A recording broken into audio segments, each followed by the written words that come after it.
ও বাতাস আমায় তুমি নিয়ে যাও না,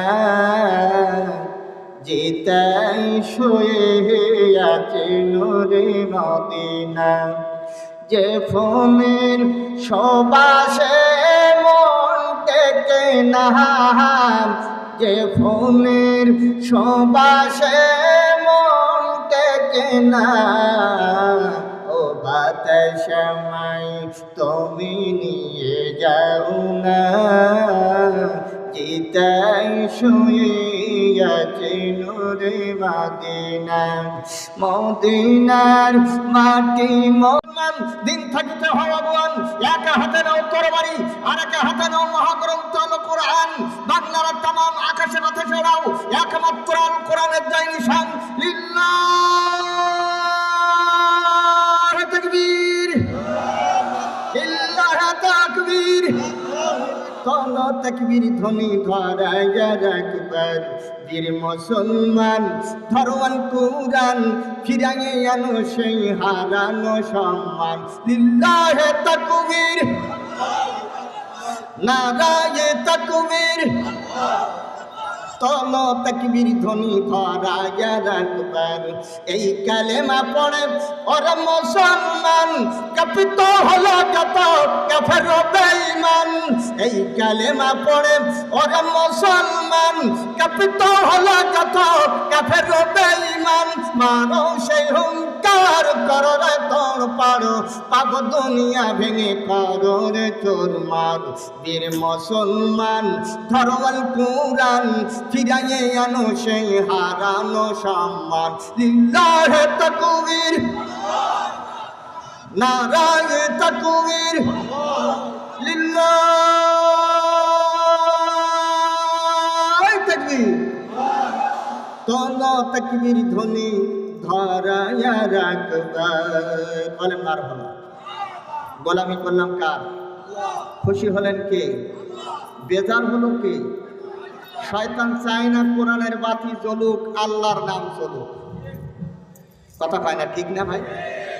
আপনারা বেজার হয়েছেন, রাগ করেছেন না? আমরা খুশি করব কার? আরো জোরে বলেন। নড়াইলে এক মাহফিলে লিল্লাহে তাকবীর, আল্লাহু আকবার। কেবল শুরু করেছি ভাই। আমার ডাইন পাশে বসা সভাপতি মহোদয় হাজী সাহেব ডাইন হাত এটি ধরেছে। আমি বললাম যে ভাই কি ব্যাপার? বলে অ্যাকশন যেভাবে শুরু হলো তাতে করে মনে হয় বাবা তুমি কি রাজাকার ছিলে। কথা কয় না? এখন সেই দিন শেষ কোরআনের বাংলাদেশ। কথা কয় না, ঠিক না? ঠিক। বাংলাদেশের মুসলমান অনেক সহ্য করেছে, আর করবে না, ঠিক কিনা? আমরা সুজলা সফলা শস্য সমলা সোনার দেশ বাংলাদেশে আল্লাহর কোরআনের নিজাম দেখতে চাই। কথা কন, ঠিক না বেশি? সেই দিন সামনে, বেশি দূরে নয়, একটুখানি শুধু অপেক্ষা আর ধৈর্য। আপনারা ধীরে স্থিরভাবে কোরআন এবং হাদিসের আলোকে কিছু কথা শোনেন। আল্লাহ যদি তৌফিক দান করেন, আমা তৌফিক ইল্লা বিল্লাহ, আলাইহি তাওয়াক্কালতু ওয়া ইলাইহি উনীব। কথা বলার মালিক যিনি, তিনি কি? এখানে বসার সুযোগ করে দিলেন যিনি, তিনি কি? এখান থেকে বাড়ি নেবেন যিনি, তিনি কি? আল্লাহ। আলহামদুলিল্লাহ, আলহামদুলিল্লাহ নাহমাদুহু ওয়া নাস্তাঈনুহু ওয়া নাস্তাগফিরুহু ওয়া নু'মিনু বিহি ওয়া নাতাওয়াক্কালু আলাইহি ওয়া নাউযু বিল্লাহি মিন শুরুরি আনফুসিনা ওয়া মিন সাইয়্যাতি আ'মালিনা। من يهده الله فلا مضل له ومن يضلل فلا هادي له. ونشهد أن لا إله إلا الله وحده لا شريك له. ونشهد أن محمدا عبده ورسوله الذي أرسله بالحق بشيرا ونذيرا وداعيا إلى الله بإذنه وسراجا منيرا. فقد قال الله تعالى في كلامه المجيد والفرقانه الحميد. আমার সাথে সকলে পড়েন, আউযু বিল্লাহি মিনাশ শাইতানির بسم الله الرحمن الرحيم يا أيها الناس اعبدوا ربكم الذي خلقكم والذين من قبلكم لعلكم تتقون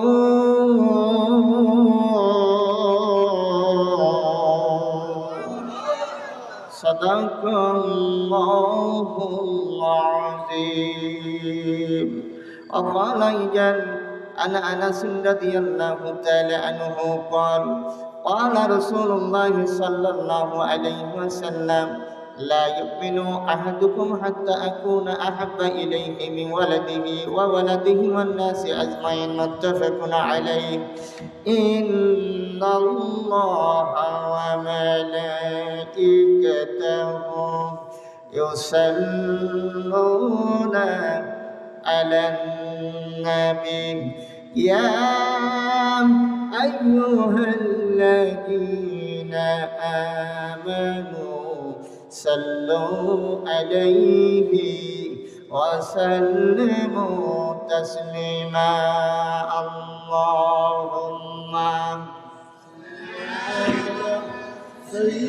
سيدنا مولانا محمد وعلى آل سيدنا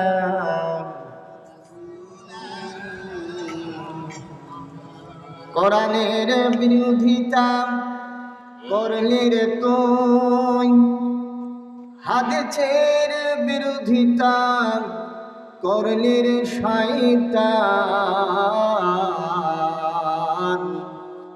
ধরে যদি তোদের দেখায়া দিব জাতিতে মোরা মুসলমান আল্লাহুম্মা সাইয়্যিদিনা মাওলানা মুহাম্মদ ওয়া আলা আলিহি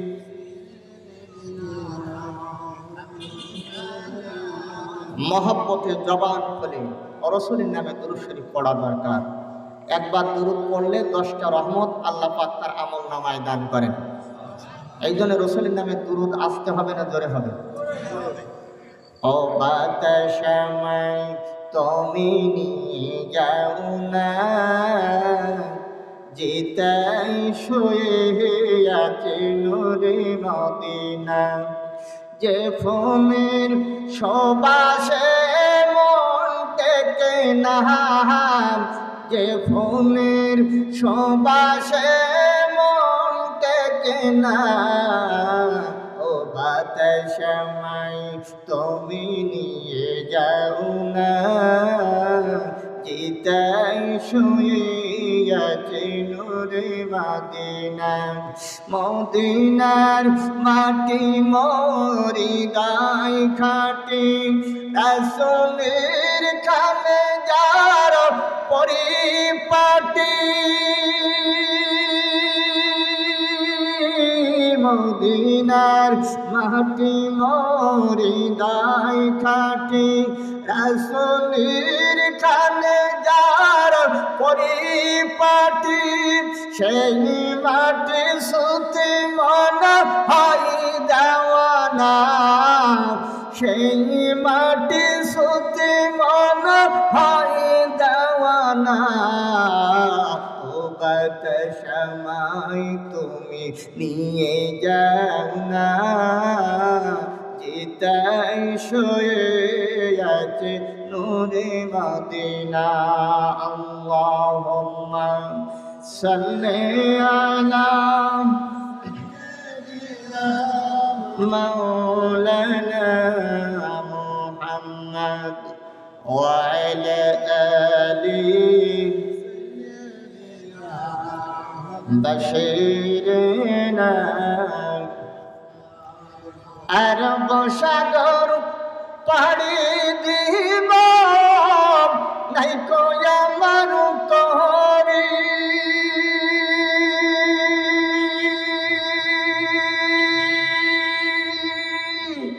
পাখি নাই রে উড়ে যাব ডানাতে ঘর করে। আল্লাহু আকবার। মদিনায় যেতে মন চায় না? কাদের চায় একটু হাত তুলে আল্লাহকে দেখা। আমার আশায় আছি সম্ভব নাই করি কি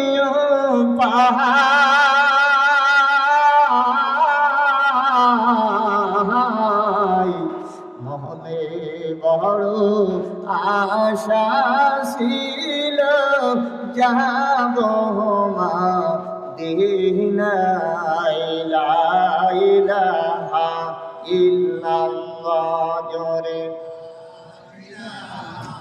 ইল্লাল্লাহ লা ইলাহা ইল্লাল্লাহ মুহাম্মাদুর রাসূলুল্লাহ সাল্লাল্লাহু। সংক্ষেপে দোয়া করি আল্লাহুম্মা আমিন।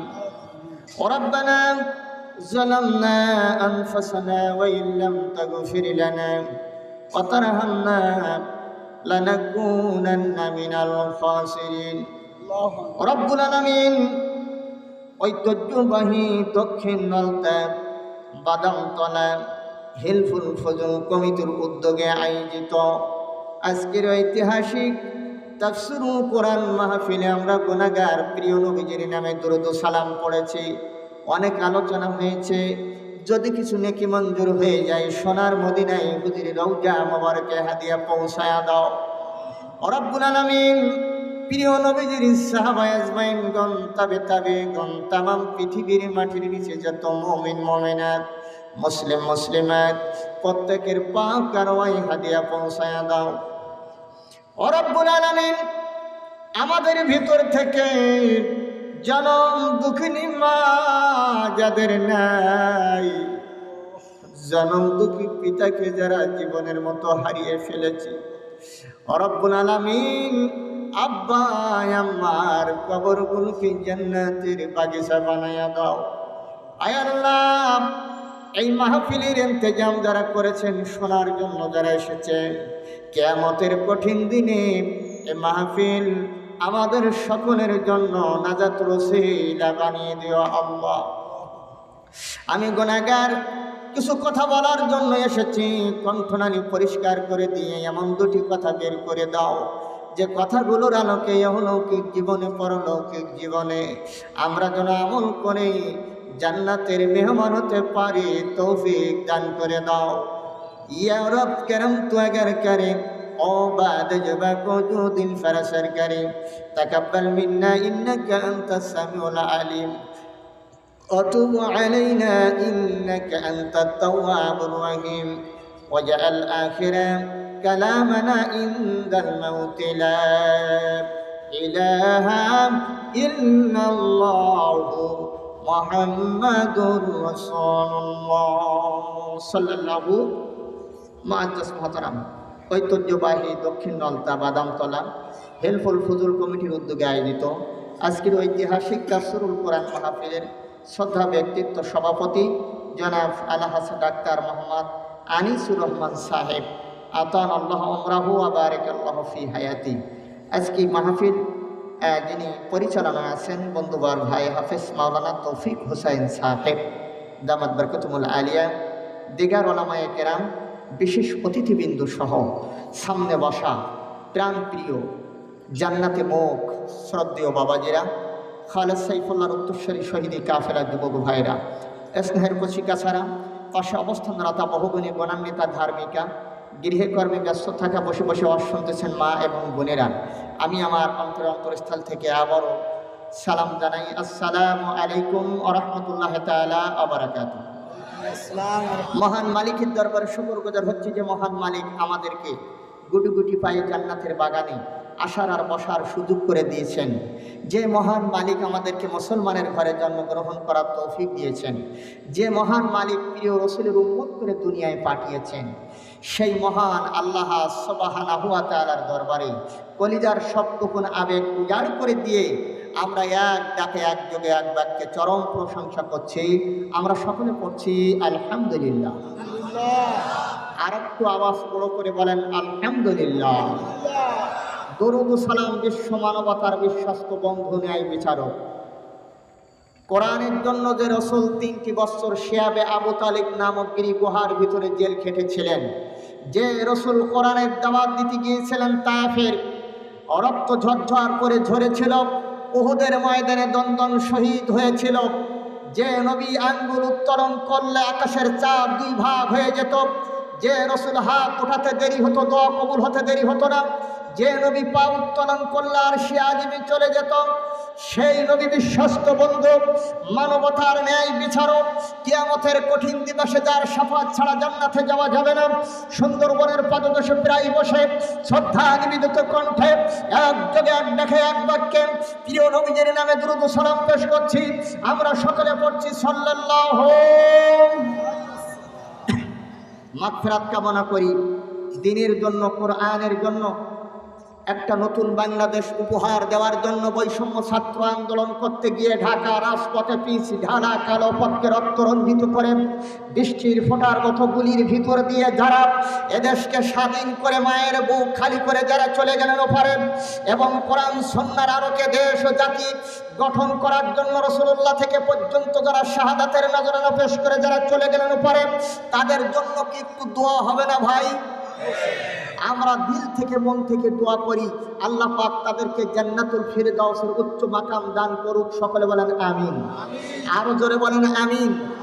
আর একটু আওয়াজ দিয়ে বলেন আমিন। বাংলাদেশের মুসলমান আমরা আল্লাহকে ছাড়া বাতিলের ভয় করি না, তার প্রমাণ 5 তারিখে দেখা গেছে। যখন ঠিক কিনা? কারণ বাংলাদেশের মুসলমান, বাংলাদেশের জনগণ জীবন দিতে জানে, বাতিলের কাছে মাথা নত করতে জানে না। ঠিক কিনা? তার প্রমাণ আমরা পেয়েছি। যখন ঠিক না বেঠে? এজন্য এদের স্বাধীন হয়েছিল 1971 সনে, আবার স্বাধীন হয়েছে 5 তারিখে। প্রিয় ভাইরা আমার, আমি আপনাদের কাছে বলতে চাই, আমরা যারা এখানে এসেছি আমরা কার গোলাম? আল্লাহ রাব্বুল আলামিন বলেন, ইয়া আইয়ুহান নাসু উবুদু রাব্বাকুমুল্লাযী خلقكم والذين من قبلكم لعلكم تتقون।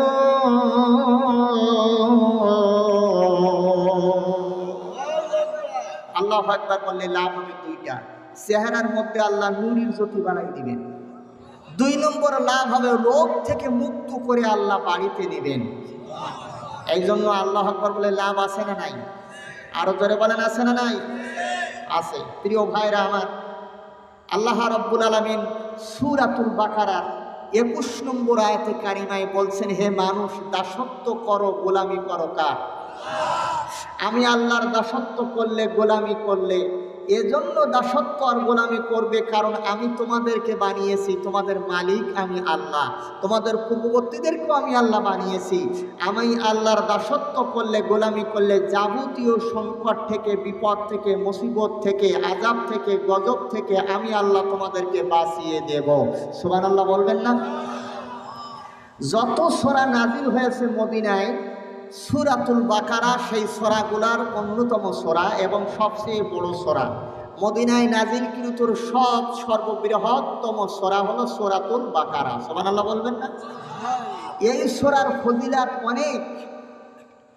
যদি কেউ এই সূরার এমন একটা আয়াতে কারিমা আছে তেলাওয়াত করে, কোনো লোহার উপরে ফু দিয়ে, সেই লোহা দিয়ে ঘরের দরজার সামনে দাগ দেয়, চোর এবং ডাকাত যদি ডাকাত করতে আসে, চুরি করতে আসে, সারা রাত দাঁড়াই থাকবে কিন্তু চুরি করতে পারবে না। সুবহানাল্লাহ হবে না? তাহলে কোরআনের বরকত আছে না নাই? আল্লাহ রাসূল বলেন, যেই ঘরে কোরআন তেলাওয়াত হয় সূরাতুল বাকারা, সেই ঘরে শয়তান ঢুকতে পারে। আরো জোরে বলেন পারে। না, শয়তান এখন মুসলমানের ঘরে ঘরে ঢুকে বসে আছে, 20 লাইনের তার আছে না ভাই? জি বাংলা স্টার জলসা টাপুর টুপুর, তারপরে কটকটি কত কিছু হাবিজাবি মুসলমানের ঘরে, বাদ্য বাজনা পূজার বেদি চলে, জোরে কান আছে নাই? আছে কিনা? বাজে কিনা? মুসলমানের ঘরে কোরআনের আওয়াজ, কোরআনের তেলাওয়াত হয় না। বিগত সরকারের সময় কোরআনের মাহফিল দেওয়ার জন্য পায়ের তলার চামড়া উঠে যেত থানার বারান্দায় হাঁটতে হাঁটতে, তারপরও অনুমতি হতো না, কারণ তারা জানে যে এদেশের মুসলমান কোরআনের পাগল, যদি অনুমতি দেওয়া হয় গড়পত্তায়, আর মুসলমান যদি কোরআনের পাগল পঙ্গপালের মতো কোরআন শোনে, এ দেশটা কোরআনের দেশ হয়ে যাবে, আমাদের চেয়ার থাকবে না, বড় বড় মদের বোতল আর থাকবে না, বড় বড় টাকার বেন্দিল, কালো টাকার পাহাড় আর আমরা করতে পারবো না। এজন্য করে তারা ষড়যন্ত্র করে মিজানুর রহমান আল আজহারির মতো বক্তাকে দেশ ছাড়া করলো, আমির হামজার মতো বক্তাকে 3 বছর জেলে নিল, কথা পায় না। রফিকুল ইসলাম মাদানির মতো ছোট্ট বক্তার মাজায় এমন বেড়ি লাগালো যা কোনো কুখ্যাত ডাকাত খুনির মাজায় গলায় এই ধরনের বেড়ি লাগানো হয় নাই। মামুনুল হক, যিনি বুখারী শরীফের বঙ্গ অনুবাদ করেছেন, যার বাবা শাইখুল হাদিস আল্লামা আজিজুল হক সাহেবের কলিজার টুকরা আল্লামা মামুনুল হকের মতো মানুষকে নির্যাতন নেছে, রিমান্ডের পর রিমান্ড নেওয়া হয়েছে, যেরকম ঠিক কিনা? তারপরে কোরআনের পাখি 14ই আগস্ট দিবাগত রাত তাকে পরিকল্পিতভাবে বিষাক্ত ইঞ্জেকশন দিয়ে তাকে মারা হয়েছে। কোরআনের পাখি আমাদের মাঝ থেকে চলে গেলেন। 50টা বৎসর যিনি কোরআনের খেদমত করেছেন, 50টা বৎসর যিনি কোরআনের কথা বলেছেন, এদেশের মাঠে ময়দানে মানুষকে কোরআন শোনাইছেন, অসংখ্য মানুষ যার হাতে হাত রেখে মুসলিম মুসলমান হয়েছে। এই রত্ন যার জন্য কাবা শরীফের দরজা খুলে দেওয়া হয়েছিল, জালেম সরকার তার চিনল না, আগস্টে তাকে বিদায় করল। আল্লাহ বলে, বেঈমান, আগস্ট মাসে কোরআনের পাখি বিদায় করলি না, তোর কপাল পোয়ালি করে কোন ঠিক না বেঠি। 5ই আগস্ট আসার আগে আমি আল্লাহ তোর ঘন্টা বাজিয়ে দেবো, ধরে কোন ঠিক কিনা? সেই আল্লাহ আছে না নাই? কোরআনের পাখি আজ দিয়ে গেল ফাঁকি, ফিরে আর আসবে না যতবার ডাকি। কোরআনের পাখি আজ দিয়ে গেল ফাঁকি, ফিরে আর আসবে না যতবার ডাকি। সুমধুর কণ্ঠে গাইবে না গান, করবে না আর সে মানবিমান। সুমধুর কণ্ঠে গাইবে না গান, করবে না আর সে মানবিমান। কিভাবে বিদায় দেব, অশ্রুতে যাই ভিজে আখি। কোরআনের পাখি আজ দিয়ে গেল ফাঁকি, ফিরে আর আসবে না যতবার ডাকি। আমরা মনে করলাম তার কবরটা জিয়ারত করব, তারপরও মরা মানুষের কবর পুলিশ পাহারায়, কবরটাও জিয়ারত করার সুযোগ দেয় নাই। চিন্তা করলাম মসজিদে একটু জিলাপি দিয়ে হোক বা একটু মিষ্টি দিয়ে হোক মুসল্লিদেরকে নিয়ে কোরআনের পাখির জন্য দোয়া হবে। কত ইমামের ইমামতও গেছে দোয়া করার জন্য। তাহলে আবু জেহেল সেকালেও ছিল না, একালেও আছে, যেরকম ঠিক কিনা? যারা একজন আলেমের জন্য দোয়া পর্যন্ত করতে দেয় নাই, তারা মুসলমানের জাত হতে পারে না। ধর্ম নিরপেক্ষতাবাদে বিশ্বাসী যারা, তারা মুসলমানের জাত না, যেরকম ঠিক না ঠিক? আমি আপনাদের কাছে বলতে চাই, আমরা যারা এসেছি আমরা ভয় করবো কার? আরো জোরে বলেন, কার ভয় করব? জালেমের গোষ্ঠী, আবু জেহেলের গোষ্ঠী কোরআনে কারিমকে কম্পিউটারের ভিতরে ঢুকেছে কোরআনের ভুল ধরার জন্য। আপনারা বলেন তো, কিয়ামত পর্যন্ত যদি হায়াত বাড়িয়ে দেওয়া হয় আর এইভাবে চেষ্টা অব্যাহত চলতে থাকে, কোরআনের একটা আলিফ পর্যন্ত ভুল ধরা ওদের পক্ষে কি সম্ভব? কম্পিউটারের ভিতরে ঢুকেছে, কম্পিউটার অ্যান্সার দিয়েছে, নো ডাউট অ্যাবাউট ইট। এটা এমন একটা গ্রন্থ, ভুল তো দূরই থাক, ওর ভিতরে কোনো ডাউন নেই। সুবহানাল্লাহ হবে না? আবার ঢুকেছে ভুল ধরার জন্য কম্পিউটার থেকে অ্যান্সার এসেছে হযরত মুহাম্মদ সাল্লাল্লাহু আলাইহি ওয়াসাল্লাম, is universal prophet and the holy Quran, is universal book. হযরত মুহাম্মদ সাল্লাল্লাহু আলাইহি সাল্লাম গ্রেট নবী, শ্রেষ্ঠ নবী, তার উপরে আনিত আদর্শ মহাগ্রন্থ কোরআনে কারীম শ্রেষ্ঠ কিতাব, রসূল হলেন শ্রেষ্ঠ নবী, এতে কোনো সন্দেহ, আরো জোরে বলেন সন্দেহ নাই। আবার ঢোকানো হয়েছে কম্পিউটার থেকে অ্যান্সার এসেছে, if you love me keep my commandments and I will for the father and he'll give you another computer that he may abide you to forever. আমি আমার স্বর্গীয় পিতার কাছে প্রার্থনা করি তিনি যেন আকাশ হতে এমন একটা মহামানবের আবির্ভাব ঘটায় দেন যিনি আরবের মোর প্রান্তর আব্দুল্লাহর জীর্ণ কুটির তার জন্ম হবে, তার নাম হবে মুহাম্মদ রাসূলুল্লাহ। হিন্দু দাদারা কাকারা পুরোহিত যারা, তারা তাদের ভবিষ্য পুরাণ এবং বেদ, বাইবেল এবং মহাভারত কম্পিউটারের ভিতরে ঢোকাইছে। কোরআনের ব্যাপারে, রসুলের ব্যাপারে কিছু জানা যায় কিনা।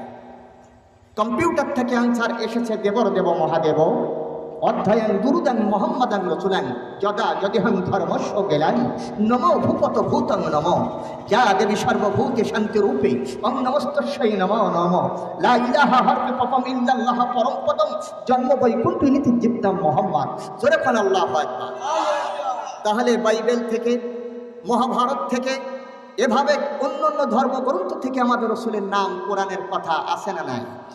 ভেসে এসেছে। তারপরও বলে মুসলমানেরা, আলেমালারা ধর্ম ব্যবসায়ী, তারপরেও আমাদেরকে বলা হয় রাজাকার, বোমাবাদ, জঙ্গিবাদ, কত কিছু করে বিশ্বের কাছে আমাদেরকে হেয় করেছে। আল্লাহ বলে হেয় করে তোমরা যাবা কই, শেষ পর্যন্ত দাড়ি কামাইয়া পলাই যাইতে হবে দেশ ছেড়ে, যেরকম ঠিক কিনা? আর আমাদের এই সমাজে প্রাণপ্রিয় ভাইরা এক বড় শয়তান ছিল, ও চাচা ঘন ঘন বলতো খেলা হবে, খেলা হবে। কথা পায় না, কথা পায় না। চাচা এখন কোন জায়গায়? চাচা কোন জায়গায়? কোথায় আমলিক, কোথায় কাদের কাকা, কোথায় গেল ওই জালেমের গরম গরম কথা? খেলা হবে, খেলা হবে, খেলা হবে, খেলা হবে, খেলা হবে বলে কাকাই গেল পালাইয়া, হাসিনা পালাইছে দেশটা ছাড়িয়া, সকলের মুখে হাসি উঠল ফুটিয়া। যেরকম ঠিক কিনা? আর যেরকম ঠিক না বেঠি? তাই আমরা ভয় করবো কার? এদেশের মুসলমান কোরআন বিরোধী আর দেখতে চায় না। এদেশের মুসলমান কোরআন আলাদেরকে চাই। এদেশের মুসলমান চাই সুজলা সফলা স্বচ্ছ সমালা সোনার দেশ বাংলাদেশ কোরআনের দেশ হোক। আপনাদের ভোটের মাধ্যমে যদি না হয়, আমার মা বোনেরা যেভাবে কোমর বেঁধে রান্নাঘর থেকে শুরু করে বৈঠক করে শুরু করেছে, আগামী সূর্য হবে কোরআনের সূর্য, আগামী দেশ হবে কোরআনের দেশ। এতে কোনো সন্দেহ নেই। জোরে পান ঠিক না বেঠি? একজন ভাই একটু লিল্লাহে তাকবীর দেন তো, জোরে জোরে দেন, জোরে দেন। হ্যাঁ,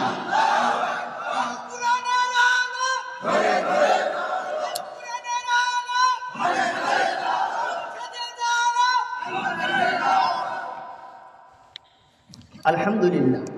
তাহলে আমরা কার গোলামি করব? মহাগ্রন্থ কোরআনে কারিম, এটা কার বাণী? এটা কোনো মানুষের তৈরি করা? প্রিয় ভাইরা আমার, সূরাতুল বাকারা, আল্লাহর নবী, প্রিয় নবী মুহাম্মদ রাসূলুল্লাহ সাল্লাল্লাহু আলাইহি সাল্লামের এক সাহাবীর নাম হলো হযরত উসাইদ ইবনে হুযাইর রাদিয়াল্লাহু তাআলা আনহু। রাতের বেলায় তিনি সূরা বাকারা তেলাওয়াত করতেছেন। আলিফ লাম মিম যালিকাল কিতাবু লা রাইবা ফিহি হুদাল লিল মুত্তাকিন।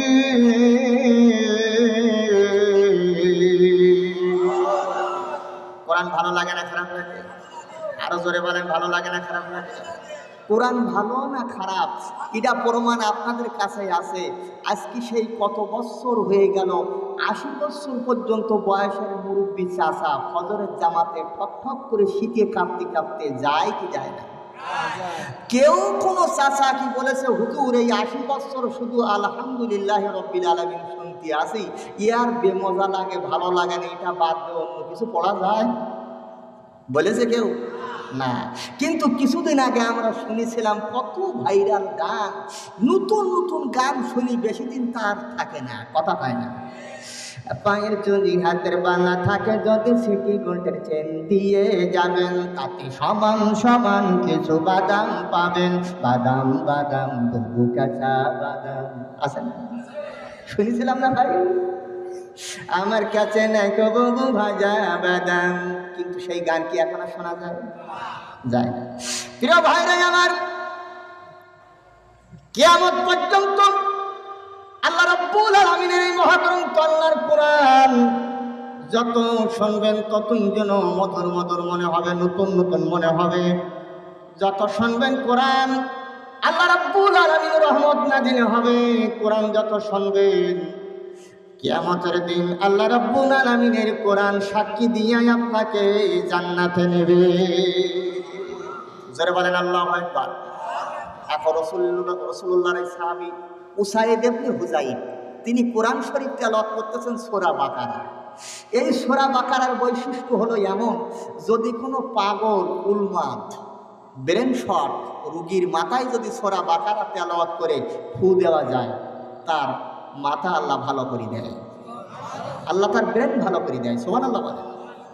কিন্তু আমাদের সেই ফু নেই, সেই জবান নেই, হারাম খেয়ে খেয়ে কথা কয় না, ঠিক না ভাই?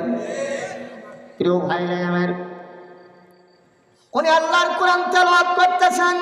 ওয়া ইন কুনতুম ফি রাইবিম মিম্মা নাযালনা আলা আবদিনা ফাতু বিসূরাতিন মিন মিসলিহি ওয়াদউ শুহাদাআকুম মিন দুনিল্লাহি ইন কুনতুম সাদিকিন।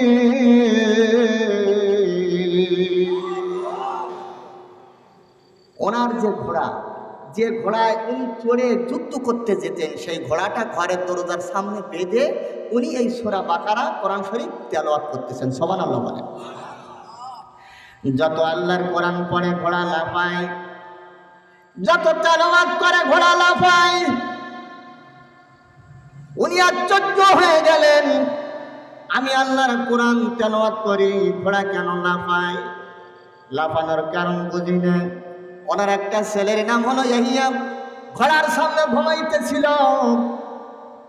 ঘোড়া যেভাবে লাফ দেয়, বাচ্চার গার পার পড়লে বাচ্চা বাঁচবে না। এদিকে তাকাইয়া মহাগ্রন্থ আল্লাহর কোরআনে কারীম সূরা বাকারা তেলাওয়াত করা বন্ধ করে দিলেন। উনি দেখলেন এক খণ্ড সাদা মেঘ যেন আকাশের দিকে উঠে গেছে ঘরের দরজার সম্মুখ হতে। সুবহানাল্লাহ বলে। সকাল হলে প্রিয় রাসূলের দরবারে হাজির। আল্লাহর নবীজি, ইয়া রাসূলুল্লাহ, ইয়া হাবিবাল্লাহ, গত রাতে যখন আমি আল্লাহর কোরআন সূরা বাকারা যখন আমি তেলাওয়াত করতেছিলাম, আমার ঘোড়া তত লাফাই, যত পড়ি তত লাফাই, যত পড়ি তত লাফাই।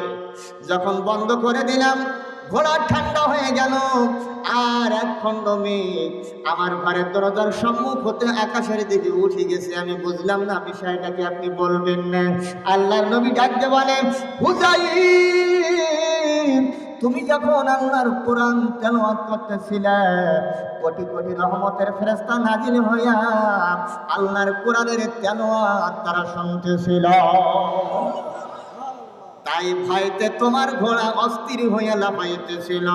আর তুমি যে মেঘ দেখেছ, এগুলো মেঘ না, কোটি কোটি রহমতের ফেরেশতা কোরআন বন্ধ করার কারণে আসমানে উঠে যেতে তুমি দেখেছ। যেখানে কোরআনের তেলাওয়াত হয়, অজস্র ধারায় রহমত বর্ষিত হয়, আর কোটি কোটি রহমতের ফেরেশতা সেখানে নাজিল হয়। তাইলে কোরআনের তেলাওয়াত বা কোরআনের মাহফিল হলে লাভ হয় না লোকসান হয়? এক ধরনের শয়তান আছে, বলে ও সব দিয়ে লাভ কি, এ কোরআনের মাহফিল দেওয়া যাবে না, বাধা দেয়। আছে না নাই? জোরে কোন আছে না নাই? আছে। এক অন্ধ হারিকেন ধরে নিয়ে যাচ্ছে। এখন তো হারিকেনের চাষ নেই, এক সময় ছিল 20-30 বছর আগের কথা, পাই না?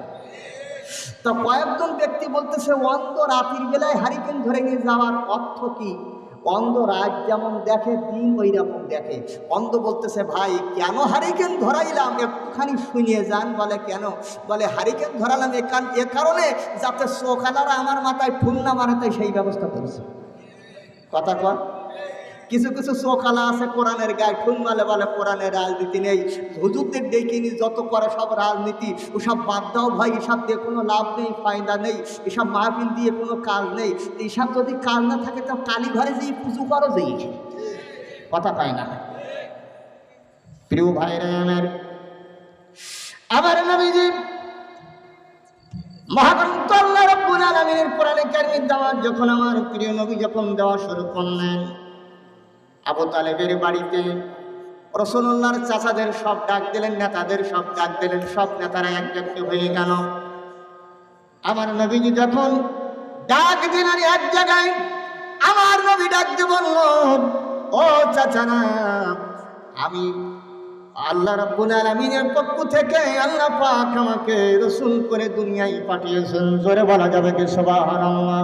হুয়াল্লাযী বা'আসা ফিল উম্মিয়িনা রাসূলাম মিনহুম ইয়াতলু আলাইহিম আয়াতিহি ওয়া ইউযাক্কিহিম ওয়া ইউআল্লিমুহুমুল কিতাবা ওয়াল হিকমাতা। যেরকম আল্লাহু আকবার। আল্লাহ রাব্বুল আলামিন আমাকে রাসূল করে নবী করে পাঠিয়েছেন। সমস্ত মানুষগুলো শুনলো আর ডাকতে বলল, ও ভাতিজা, আল্লাহ রাব্বুল আলামিন যদি তোমাকে রাসূল করে নবী করে তোমাকে পাঠায়, তুমি কি বলতে চাও? আমার নবীজি কালেমার দাওয়াত দিয়ে দিলেন, তোমরা পড়ে নাও লা ইলাহা ইল্লাল্লাহ মুহাম্মাদুর রাসূলুল্লাহ। চিৎকার মেরে বলেন আল্লাহু আকবার। আবু লাহাব দাঁড়িয়ে বলতেছে, এই জন্য আমাদের ডেকেছো, লা ইলাহা ইল্লাল্লাহ মুহাম্মাদুর রাসূলুল্লাহ, আল্লাহ ছাড়া যদি কোনো ইলাহা না থাকে তা আমরা তো থাকিনি। জোরে বল ঠিক কিনা? বিগত সরকার বুঝেছিল কোরআনের তাফসীর যদি শুরু হয় আর আলেমেরা টুপিওয়ালারা যদি ক্ষমতায় যায়, তাহলে আমাদের সিয়াত্তর থাকে না। কথা কোন ঠিক কিনা? এজন্য তারা কোরআনের তাফসীরের পারমিশন তারা দিত না। জোরে কোন ঠিক না বেঠি? কিন্তু সেই দিন নাই, এই দিন আর নাই। জোরে কোন ঠিক না বেঠি? প্রিয় ভাইরা আমার নবীজিকে মারার জন্য রেডি হয়ে গেল।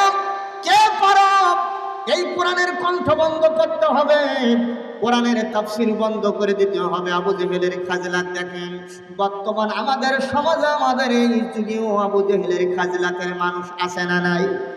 কোরআনের তাফসীর শোনা যাবে না।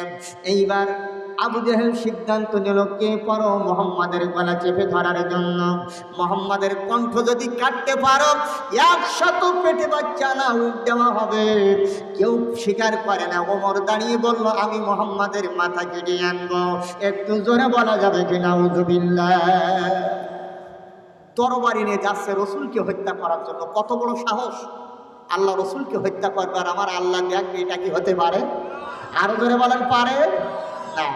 আলেমদের সঙ্গে বেয়াদবি করলে আল্লাহ তার ফল দেখায়, ঠিক কিনা?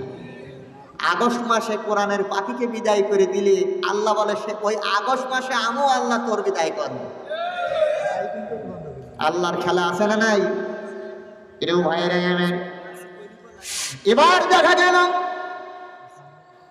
আমার প্রিয় নবীজি মুহাম্মদুর রাসূলুল্লাহ সাল্লাল্লাহু আলাইহি ওয়াসাল্লাম রাসূলকে হত্যা করার জন্য আবু জেহেলের পক্ষ থেকে রেডি হয়ে গেল। তরবারি নিয়ে গুটি গুটি পায়ে যখন দৌড়ায়, ওমরের বিশ্বস্ত বন্ধু নাই পিছন দিক থেকে জামা টান মেরে ধরে বলল, ওমর যাও কই? বলে, আমার আর বাধা দিও না, আজকে ইসলামের শিকড় কাটতে যাচ্ছি। জোরে বলা যাবে কি নাউযুবিল্লাহ?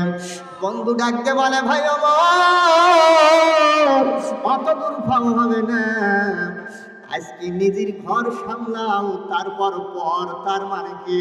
বলে, আমি এই মুহূর্তে দেখে আসলাম তোমার গোলাম ভাই আর তোমার বোন দুজনে মহাগ্রন্থ আল্লাহর কোরআন ঘরের মধ্যে তেলাওয়াত করতেছে। ওমর বলল ওই দুইটার আগে তারপরে মোহাম্মদের পরে। এখন রাসূলুল্লাহ কোরআন তেলাওয়াত করতেছে, মহাগ্রন্থ আল্লাহর কোরআন তেলাওয়াত করতেছে। এখন ওমর গুটি গুটি পায়ে ঘরের দরজার সামনে গিয়ে চুপ করে দাঁড়িয়ে শুনতেছে আল্লাহর কোরআন। সুবহানাল্লাহ বলবেন না?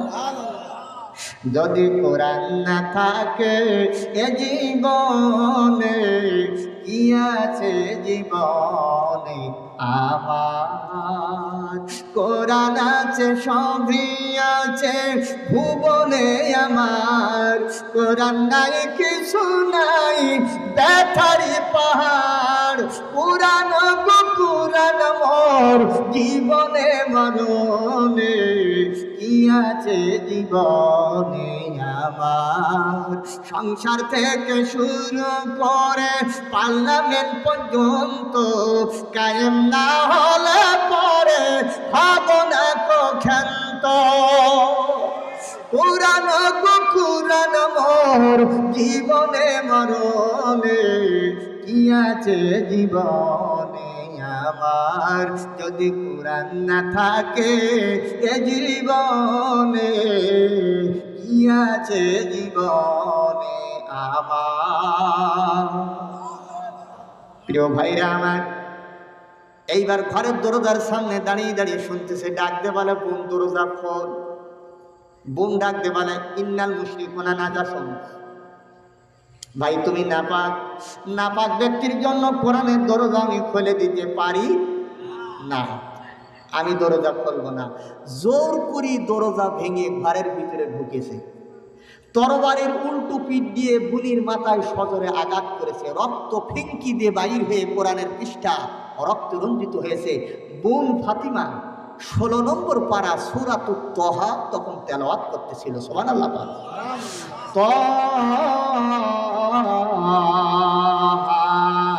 মা আনজালনা আলাইকাল কুরআনা লিতাশকা। আল্লাহু আকবার।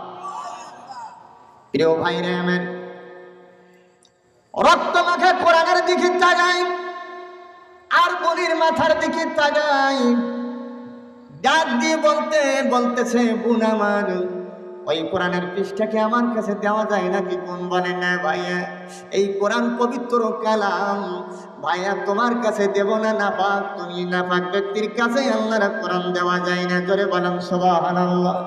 এবার ওমর ডাক দিয়ে বলে ভাই কি করলে আমার কাছে দেওয়া যাবে? মানে গোসল করা লাগবে, উযু করা লাগবে, কালেমা পড়া লাগবে। বলে আমি রেডি, আমি রাজি। সুবহানাল্লাহ।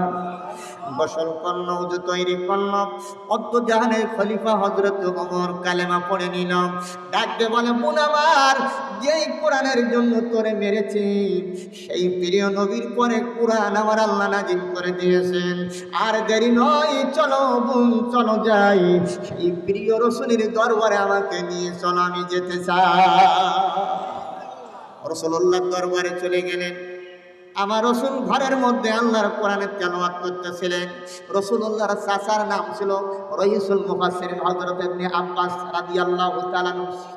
উনি তখন সেখানে ছিলেন। দূর থেকে ওমরের অবস্থা দেখে বুঝতে পেরেছে। চাচাকে ডাক দিয়ে, রাসূলকে ডাক দিয়ে বলতেছেন, ইয়া রাসূলুল্লাহ, ওমরের অবস্থা ভালো না, ওই দেখেন তরবারি নিয়ে আসতেছে।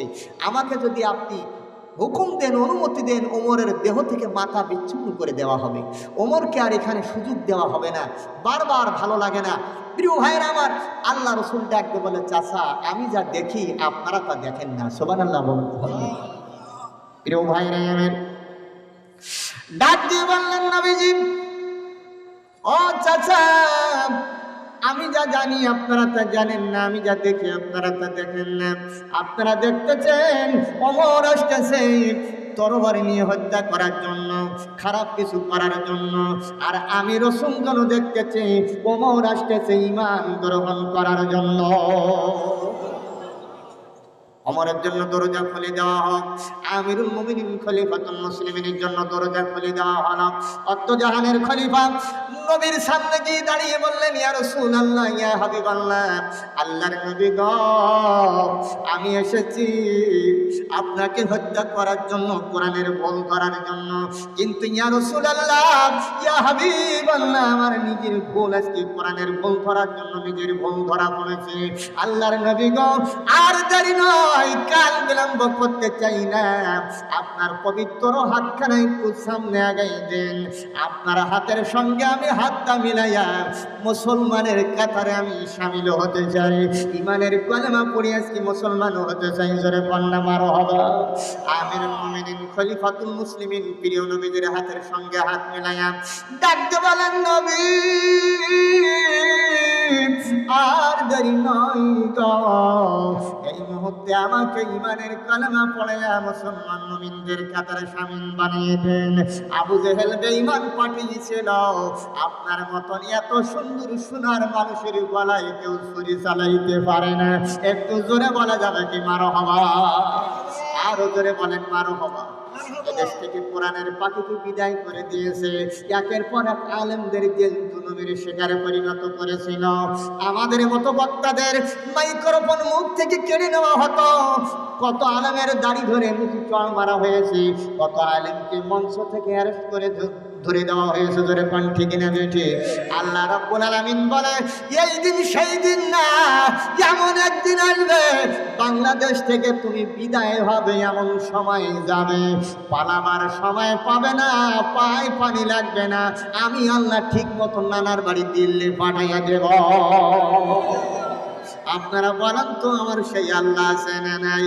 আমার আল্লাহ কোরআনে বলেন, কুলিল্লাহুম্মা মালিকাল মুলকি তুতিল মুলকা মান তাশা।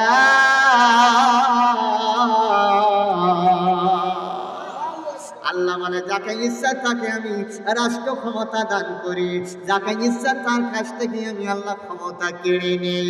কেড়ে নিতে আমি আল্লাহর এক সেকেন্ড সময় লাগে না। একটু জোরে বলা যাবে কি আল্লাহু আকবার?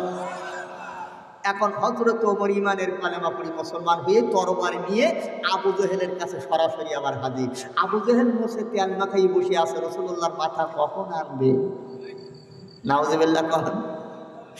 ওগো ভাই ওমর বলছে, এ বেয়াদব, তুই আমার ভাই না, আমি হলাম মুমিন, মুমিন হলো মুমিনের ভাই।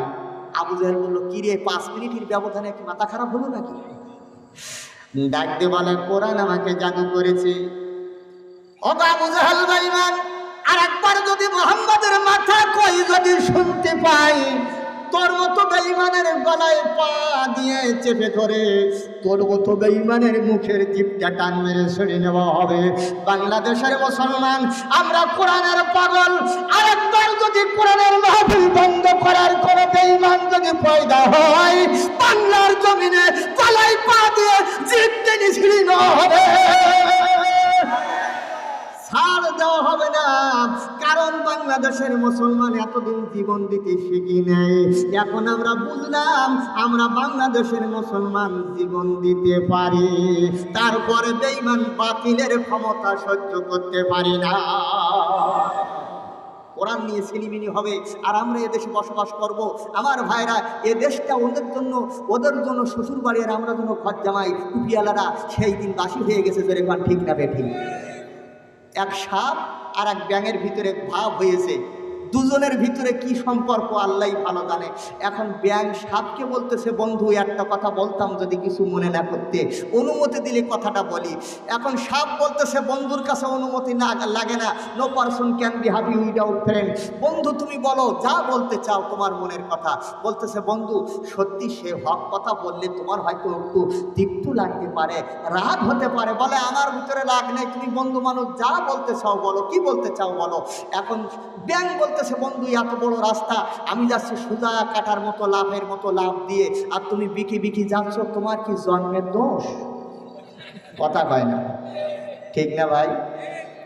এখন যেই বলেছে জন্মের দোষ, সাপ করেছে ভাই পোষ, 44 ধারা জারি করেছে, 144 জারি করেছে। ব্যাংকে ধরেই খাবে। ব্যাংক চিন্তা করেছে হক কথা বললেই তো এরকম হয়। এদেশের আলেম ওলামা যখন হক কথা বলেছিল, ফোঁস করেছিল ব্যাঙের সাপের মতো। ধরে এখন ঠিক কিনা? প্রিয় ভাইরা আমার, এখন ব্যাংক দেখলো যে লাইন খারাপ, পাশে এক ডোবা পুকুর ছিল, এক ডুবি 1 ঘন্টা দেখে, তারপরও বাতা উঁচু করে রয়েছে। আমার ভাইরা মনে মনে চিন্তা করে, তোমার 44 ধারার গোষ্ঠী উদ্ধার করিতে আমি আজকে অন্য কাজ করবো। ব্যাংক সিদ্ধান্ত নিয়ে আর এক ডুবি, আর 1 ঘন্টা এর ভিতর দিয়ে মাঠ থেকে কৃষকের ছেলে লাঙ্গল জোয়াল ফেলে রেখে হাতে লাঠি নিয়ে বাসায় আসতেছে সকালে খাওয়ার জন্য, নাস্তা করার জন্য। এখন পুকুর ধারে যদি পদ্মগুরু বড় সাপ দেখে ভাই, তাহলে আপনারা বলবেন সালাম আলাইকুম দেবে না মোলাকাত করবে? মোলাকাত হবে না ভাই? এখন কায়দা মতো মোলাকাত করিয়ে মেরিয়ে উত্তর দিকে মাথা আর দক্ষিণ দিকে লেজ একেবারে সোজা টনটনি করে রেখে বাড়ি চলে গেছে। এখন ব্যাং আর 1 ঘন্টা পরে উঠি দেখে বন্ধু নেই। মনে মনে চিন্তা করতেছে অনেকক্ষণ আর 144 ধারা জারি করেছিল আমার পরে হক কথা বলার কারণে, এখন মনে হয় রাত পানি হয়ে গেছে, মনে হয় রেস্টে গেছে। সত্য রাস্তায় এসে দেখে বন্ধু রেস্টেই আছে, কনপানি হয়ে শুয়ে। মনে মনে চিন্তা করে জীবনতে এত সোজা হয়ে শুতি দেখিনি। তা ভাবলাম কি একটু পিছনে গিয়ে দেখি। পিছনে গিয়ে লেজের কাছে নাড়া দিয়ে দেখে যে অল বডি নড়ে। কি কারেন্ট শর্ট করার মতো অল বডি নড়ে কেন? মাজার কাছে গিয়ে নাড়া দিয়ে দেখা একই অবস্থা। চিন্তা করতেছে আমি ব্যাং বন্ধু, তোমার মতো বাতিল বন্ধুর আমি পরোয়া করি না। ইব্রাহিম খলিলুল্লাহকে যখন নমরুদ অগ্নিকুণ্ডে যখন ফেলে দিয়েছিল, কাফের বেঈমানের পরোয়া না করে আমি ব্যাং ওর আগুনে পেশাব করে দিয়েছিলাম। আমি জানি আমার পেশাবের আগুন নির্বাপিত হবে না, তারপর আমি প্রতিবাদ করে ওর আগুনে আমি পেশাব করেছিলাম।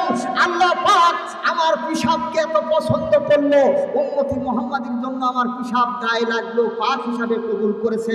আমার ছোট্ট আমল আল্লাহ এত পছন্দ করেছে, কারণ আমি হক কথা বলার কারণে, আমি এই সুন্নাত আদায় করার কারণে আমি সেই ব্যাং তোমার মতো বাতিল বন্ধুর সামনে যেত আমি ভয় পাই না। তোমার পেটে গেলে আমি শাহাদাতের মর্যাদা লাভ করব। আর যদি বেঁচে যাই গাজী হয়ে যাব। সামনে বিসমিল্লাহ আল্লাহু আকবার বলে লাভ দে, মুখের কাছে পা দিয়ে নাড়া দিয়ে দেখে মুখ দিয়ে গ্যাজা আর রক্ত বাহির হয়ে আসতেছে। আপনারা বলেন তো দেখি ভাই, ব্যাঙের কি আর বুঝতে বাকি আছে? কথা বলেন আছে? আমাদের সমাজে এমনও কিছু বাঁকা লোক আছে, ও হক কথা কোরআনের কথা শুনলে শুধু বেকি বেকি ও চায়ের দোকানে বসে বলে ও সব বাদ দাও দিন, ও ঢাকার হুজুর, ও এ জায়গার হুজুর, সে জায়গায় সব করে গেছে, রাজনীতি আমরা বুঝি। কথা কয় না? আছে না নাই? সকালে সমালোচনা। তার মানে ওরা এখন সোজা হবে না, মল্লি মরণের পরে 3খানা কাফনের ভিতরে যখন ঢুকবে তখন টনটনি সোজা হবে। যারা কোন ঠিক কিনা? এর আগে ওরা সোজা হবে না। এমন মুসলমানের জাত নামধারী আছে না নাই? প্রিয় ভাইরা আমার, এখন আবু জাহেল বলে সর্বনাশ। আবু জাহেল বলে তোর কাছে মাফ চাই। অদ্দজানের খলিফা আমিরুল মুমিনিন খলিফাতুল মুসলিমিন হযরত ওমর এবার ফেরত আসলো। এইবার আমার রাসূলকে মারার জন্য পরিকল্পনা করলো। আবু জেহেল ঘরে বসে বসে সিদ্ধান্ত নিল, কোরআনের এই যে কণ্ঠ বন্ধ করতে তো পারি না, যারে পাঠাই সেই ইমানের কালেমা পড়ে মুসলমান হয়ে যায়। এখন কি করে মারা যায়? আবু জেহেল সিদ্ধান্ত নিয়েছে একটা গর্ত করতে হবে, ওই গর্তের মধ্যে মুহাম্মদকে ফেলাই মারতে হবে। আপনারা বলেন তো দেখি আমার আল্লাহ দেখে কি দেখে না? আল্লাহ দেখে কি দেখে না? এখন আবু জেহেল গর্ত করেছে কায়দা মতো করে, পাতা দিয়ে ঢেকে দিয়েছে। খুরমা গাছের ডাল দিয়ে পাতা দিয়ে ঢেকে, বালু দিয়ে পাথর দিয়ে ঢেকে সুন্দর করে দিয়েছে, চেনার উপায় নেই। এখন কর্মীরা বলতেছে কি ভাই, কি আজকে কি পরিকল্পনা? বলে আজকে মোহাম্মদের সোরা গুপ্তা হামলা চালিয়ে মারা হবে, গর্তের ভিতরে পড়লে শব্দ হবে, তোরা যে যেখানে থাকবি পাথর নিয়ে ছুটি মোহাম্মদের মাথায় মেরিয়ে ওই গর্তের ভিতরে একার শালীন সমাধি করে দিবি, মোহাম্মদ যাতে জীবনের মতো আর কোরআনের কালেমার দাওয়াত দিতে না পারে। কর্মীরা সব রেডি। অনেকক্ষণ হয়ে গেল, আমার নবীজি কাবার দিকে রওনা দেয়, কারণ আমার প্রিয় নবীজি কাবায় কোরআনে কারীম তেলাওয়াত করতে বড় ভালোবাসতে নিতেছে। আনুনা আনিল মুজরিমিন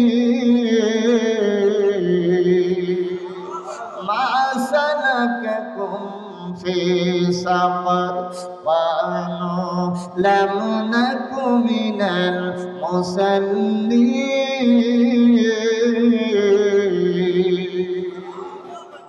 আমার রাসূল কাবায় কোরআনে কারীম তেলাওয়াত করতে বড় ভালোবাসতো। এইবার আবু জেহেল এক কদম দু কদম করে করে পড়েছে কিনা দেখতে যায়, কিন্তু রাসূল পড়ে না, অনেকক্ষণ হয়ে যায়। কর্মীরা ডাকতে বলে, ও নেতা আর সহ্য হয় না, মোহাম্মদ কেন গর্তে পড়ে না? তুমি কি গর্ত করো নাই? বলে মা কালীর দিব্যি দিয়ে বলি গর্ত করেছে। লাতুজ্জা হবল গণেশ কার্তিকিরি দিব্যা দিয়ে বলতেছে গর্ত করেছে। বলে না গর্ত যদি করতে মোহাম্মদ এতক্ষণ পড়ে যেত, এই পথ ছাড়া অন্য পথ দিয়ে যায় না। আমার আল্লাহ বলে জিবরিল যা যা যা যা, আমার বন্ধু আজকে ওই পথ দিয়ে যেন না যায়, আজকে ভিন্ন পথ দিয়ে আমার বন্ধুকে কাবায় পৌঁছাই দে। কারণ আবু জাহেল ফাঁদ পেতেছে, আমার রসুলকে গর্তে ফেলাই মারবে, আর আমি আল্লাহর সে বসে বসে দেখবো। এটা তো হতে পারে না, জোরে বলেন ঠিক কিনা? আমার রসুল অন্য পথ দিয়ে কাবায় চলে গেলেন, সুবহানাল্লাহ।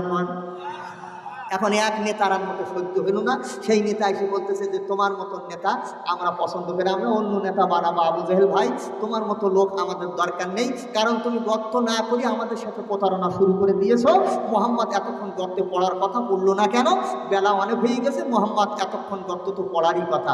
বলে জ্বালাতন করিনি, দূর সাই দেখি পুলিশকে না আমি একটু যাই। এমন জোরে দৌড় দেশে ভাই ওই গর্তের সোজা। নেতার মাথায় ঠিক নেই যে কোন জায়গায় ছিল সেই গর্ত। কথা বুঝতে পেরেছেন? এখন জায়গা মতো যেই গেছে নিজের ফাঁদে পড়েছে। নেতা নিজের গর্তে নিজে যেই পড়েছে, কর্মীদের সব জানানো ছিল তোদের হাতে যা থাকবে লাঠি সোটা পাথর তাই নিয়ে তোরা সমানে দৌড়ি মাথায় মেরে শালীন সমাধি মোহাম্মদকে বিদায় করে দিবি। একেবারে নিমেষে গর্তর মধ্যে বিদায় হয়ে যাবে। ইসলামের শিকড় পাহল কালেমার দাওয়াত যাতে চিরজীবনের জন্য বন্ধ হয়ে যায়। এখন যেই পড়েছে ভাই শব্দ হয়েছে কিনা কথা কন। এখন নেতা কর্মীদের যা শেখানো তাই সব চতুর্দিক থেকে ছুটেছে। এখন সমানে মাইল শুরু হয়েছে। আবু জাহেল বলে গেলাম রে মলাম রে। বলে আজকে এরকম চিল্লা ফিল্লি করলে হবে না, মোহাম্মদ তোমার উচিত শিক্ষা দেব। সমানে মায়ের ডবল মায়ের, যে আমাদের নেতা আবু জাহেলের ভাব দেখে বাঁচতে চাও এইরকম চলবে না, ওরা ডবল মায়ের ডবল হল। আল্লাহ পারে কি পারে না? আরো জোরে বলেন পারে কি পারে না? রে ও ভাইরা আমার, এক নেতা বলল দেখে শুনে মার। আমাদের নেতা আবু জাহেলের কণ্ঠের মতো যেন মনে হয়। একটুখানি দেখে শুনি মার। কিছুক্ষণ পরে মাথাটা নিচু করে গর্তের দেখে যখন তাকাইয়ে দেখলো, দেখে সত্যি আবু জাহেলের মুখ কেটে গেছে, মাথা ফেটে গেছে, মুখে রক্ত, ঠোঁট ফেটে গেছে, চোখ দিয়ে রক্ত বাইর হয়, মাথা দিয়ে রক্ত বাইরে হয়। বলো সর্বনাশ, কি কাণ্ড তোরা করলি রে! দেখ এই যে আমাদের নেতা, বড় নেতা আবু জাহেলের রক্ত লাল হয়ে গেছে, গোসল হয়ে গেছে। ডাক দিয়ে বলে ভাই, ওগো নেতা আবু জাহেল ভাই, এত নিচে কি করে তুমি নামলে? মানুষ নিচি নামে, কিন্তু এত নিচি নামা তো ঠিক না। বলে লজ্জা দেশনে মোহাম্মদকে ফেলার জন্য মাথায় ঠিক নেই, নিজেই ফাঁদে নিজে পড়েছে। জোরে জোরে একবার বলেন খেলা চিনি মাঝে মালিকের, সেই মালিকের নাম কি? আরো জোরে বলেন সেই মালিকের নাম। ও আমার ভাইরা, বাংলাদেশের সরল মানা নামাজি মানুষ আর টুপিওয়ালা দাড়িওয়ালাদেরকে মেরে বিদায় করেন, যে দেশ থেকে কোরআন বিদায় করার জন্য যে ষড়যন্ত্র হয়েছিল, যে ঘরটা বানিয়েছিল বিগত সরকার, ওই ঘরের নাম দিল ভাইরা আয়না ঘর। ওই গর্তের মধ্যে মানুষ মারার হাড়গোড় পাওয়া গেছে। কত নেতা কত সরল মনা মানুষকে গুম করা হয়েছে।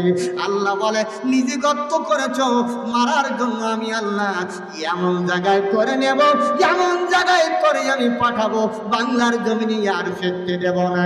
আপনারা বলেন তো দেখি সেই আল্লাহ আছে না? এখন আবু জাহেল বলে আমারে উঠা, আমার লজ্জা দিসনি, আমারও উঠা। এখন রশি দেওয়া হয়, আবু জাহেল বলে আমি ধরতে পারি না।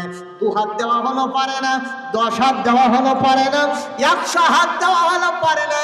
ডাক দিয়ে বলতেছে বেয়াদবি করেছি আমি আমার ভাতসপুত্র মুহাম্মদ ইবনে আব্দুল্লাহর সঙ্গে, তোরা যা যা যা যা, আমার ভাতিজা মুহাম্মদ ছাড়া এই গর্তের মধ্যে থেকে কেউ আমাকে উঠাইতে পারবে?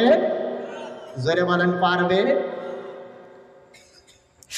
মদিনার নাম কত সুন্দর, মদিনা কেড়েছে অন্তর, এই মদিনার পথের ধুলি আমি, এই মদিনার পথের ধুলি আমি মাকে পারিলাম না মদিনা, যাইতে পারলাম না মদিনা, দেখতে পারলাম না। একটু জোরে বলেন আল্লাহু আকবার। প্রিয় ভাইরা, আমার রাসূলের কাছে হাজির আমার নবীজি মহাগ্রন্থ আল্লাহর কোরআনে কারীম কাবায় বসে বসে তেলাওয়াত করে। জোরে বলা যাবে কি মারহাবা? আরো জোরে বলেন আল্লাহু আকবার। আমিরুল মুমিনিন খলিফাতুল মুসলিমিন কোরআন বাধা দেওয়ার জন্য গিয়েছিল, রাসূলকে হত্যা করতে গিয়েছিল, ইসলামের আমির হয়ে ফিরল। আল্লাহ রাব্বুল আলামিন তাকে একটা দেশ নাই, দুইটা দেশ নাই, গোটা পৃথিবীর অর্ধেকটা পৃথিবী তার হাতের মুঠার মধ্যে আল্লাহ দিয়েছিলেন কিনা? গোটা পৃথিবীর অর্ধেকটা তার হাতের মুঠার মধ্যে আল্লাহ দিয়েছিলেন। কোরআনের দিকে আসলে মানুষ কত উন্নত হয়, জিরো হলে আল্লাহ তাকে গুরু বানাই দেয়। সুবহানাল্লাহ বলবেন না? খলিফা আমাদের মতো নেতা কথাদের মতো টাকার পাহাড় বানায় নাই, মদের বোতল খাটের তলায় পাওয়া যায় নাই, টাকার বস্তা পালঙ্গর নিচে মাটির নিচে গর্তের মধ্যে যেমন পাওয়া গেছে বিগত সরকারের মন্ত্রী মিনিস্টারদের কথা হয় না, দেশের অর্ধেকটা খেয়ে ফেলেছে ভাইরা, তার বেশি।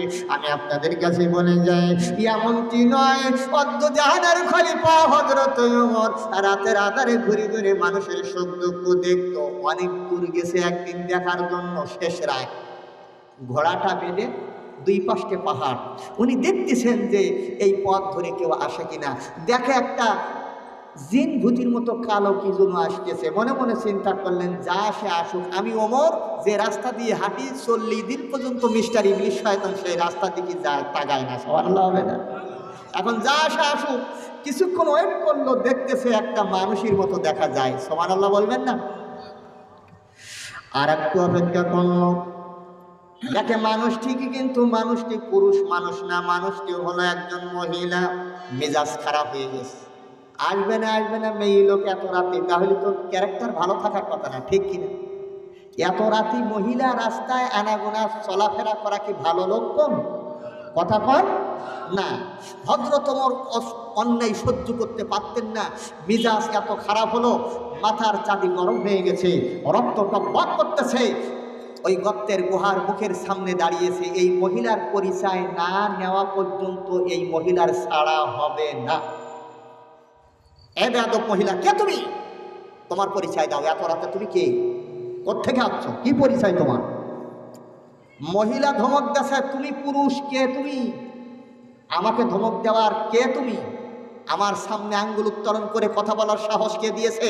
তুমি হযরত ওমরের শাসন জানো? ওমরকে চেনো? সকাল হলে তোমার বিরুদ্ধে ওমরের দপ্তরে দরবারে মামলা করে দেব। ওমর যেমন ধমক দিয়েছে, মহিলা এরকম ধমক দিয়েছে। হযরত ওমর আর একদিকে মুখ ফিরেই বলতেছে, আল্লাহ কোন জাতের মেয়ে লোকের পাল্লায় এসে পড়েছিল। এইরকম মহিলা গ্রামে এক দুজন থাকলি গ্রাম ঠান্ডা। কথা কয় না, ঠিক কিনা? প্রিয় ভাইরা, আমার অর্ধজাহানের খলিফা ডাকতে বলে, মা কি পরিচয় আমাকে কি জানানো যাবে না, বলা যাবে না? বলো, ওমরের কাছে বলবো, তোমার কাছে বলবো না। যেই মা বলেছে মনটা নরম হয়ে গেছে, ডাকতে বলে, ভাইজান গো, আপনার ভিতরে দেখছি মা আছে, মমতা আছে, আপনি আমাকে মা বলে সম্বোধন করে ডাক দিলেন, কিন্তু আমার মনের দুঃখের কথাগুলো আমি অর্ধজাহানের খলিফা হযরত ওমরের কাছে, রাষ্ট্রপ্রধানের কাছে বলবো, আপনার কাছে আমি বলবো না। ভাইরা, ওমর বলে, মা গো, তুমি ওমরকে দেখেছো, চিনিছো নাকি, চেনো নাকি? বলে না, ওমরকে দেখি নাই, চিনি না। বারবার ওমরের ভয় কেন আমাকে দেখাও? বলে, ওমর হলো সাংঘাতিক ব্যক্তি, অন্যায় সহ্য করে না, রাষ্ট্রপ্রধান, তিনি কোরআন দিয়ে জাতি রাষ্ট্র তিনি পরিচালনা করে। সাংঘাতিক ব্যক্তি। ওমরকে চেনো? বলে না। দেখেছো না? ডাকতে বলতেছে, মা গো, তুমি যে ওমরের ভয় দেখাও, তোমার সামনে আজকে যিনি দাঁড়ানো, ও গো মা, তিনি আর কেউ নয়, মা গো, আমিরুল মুমিনিন খলিফাতুল মুসলিমিন, আমার নাম হলো সেই হযরতে ওমর। যেই বলেছে ওমর, মেয়ে বলতো, হুজুর মাফ চাই, হুজুর আমি বেয়াদবি করেছি। বেয়াদবি করিস না। বড় গলায় কথা বলেছে, চড়া কণ্ঠে কথা বলেছে, ওমরের সাথে ধস্তাধস্তি হওয়ার মতো। অমর বলে আমি মাফ করে দিলাম, যেমন রাগে তেমন আবার মনটা নরম, মাফ করে দিলাম গো মা।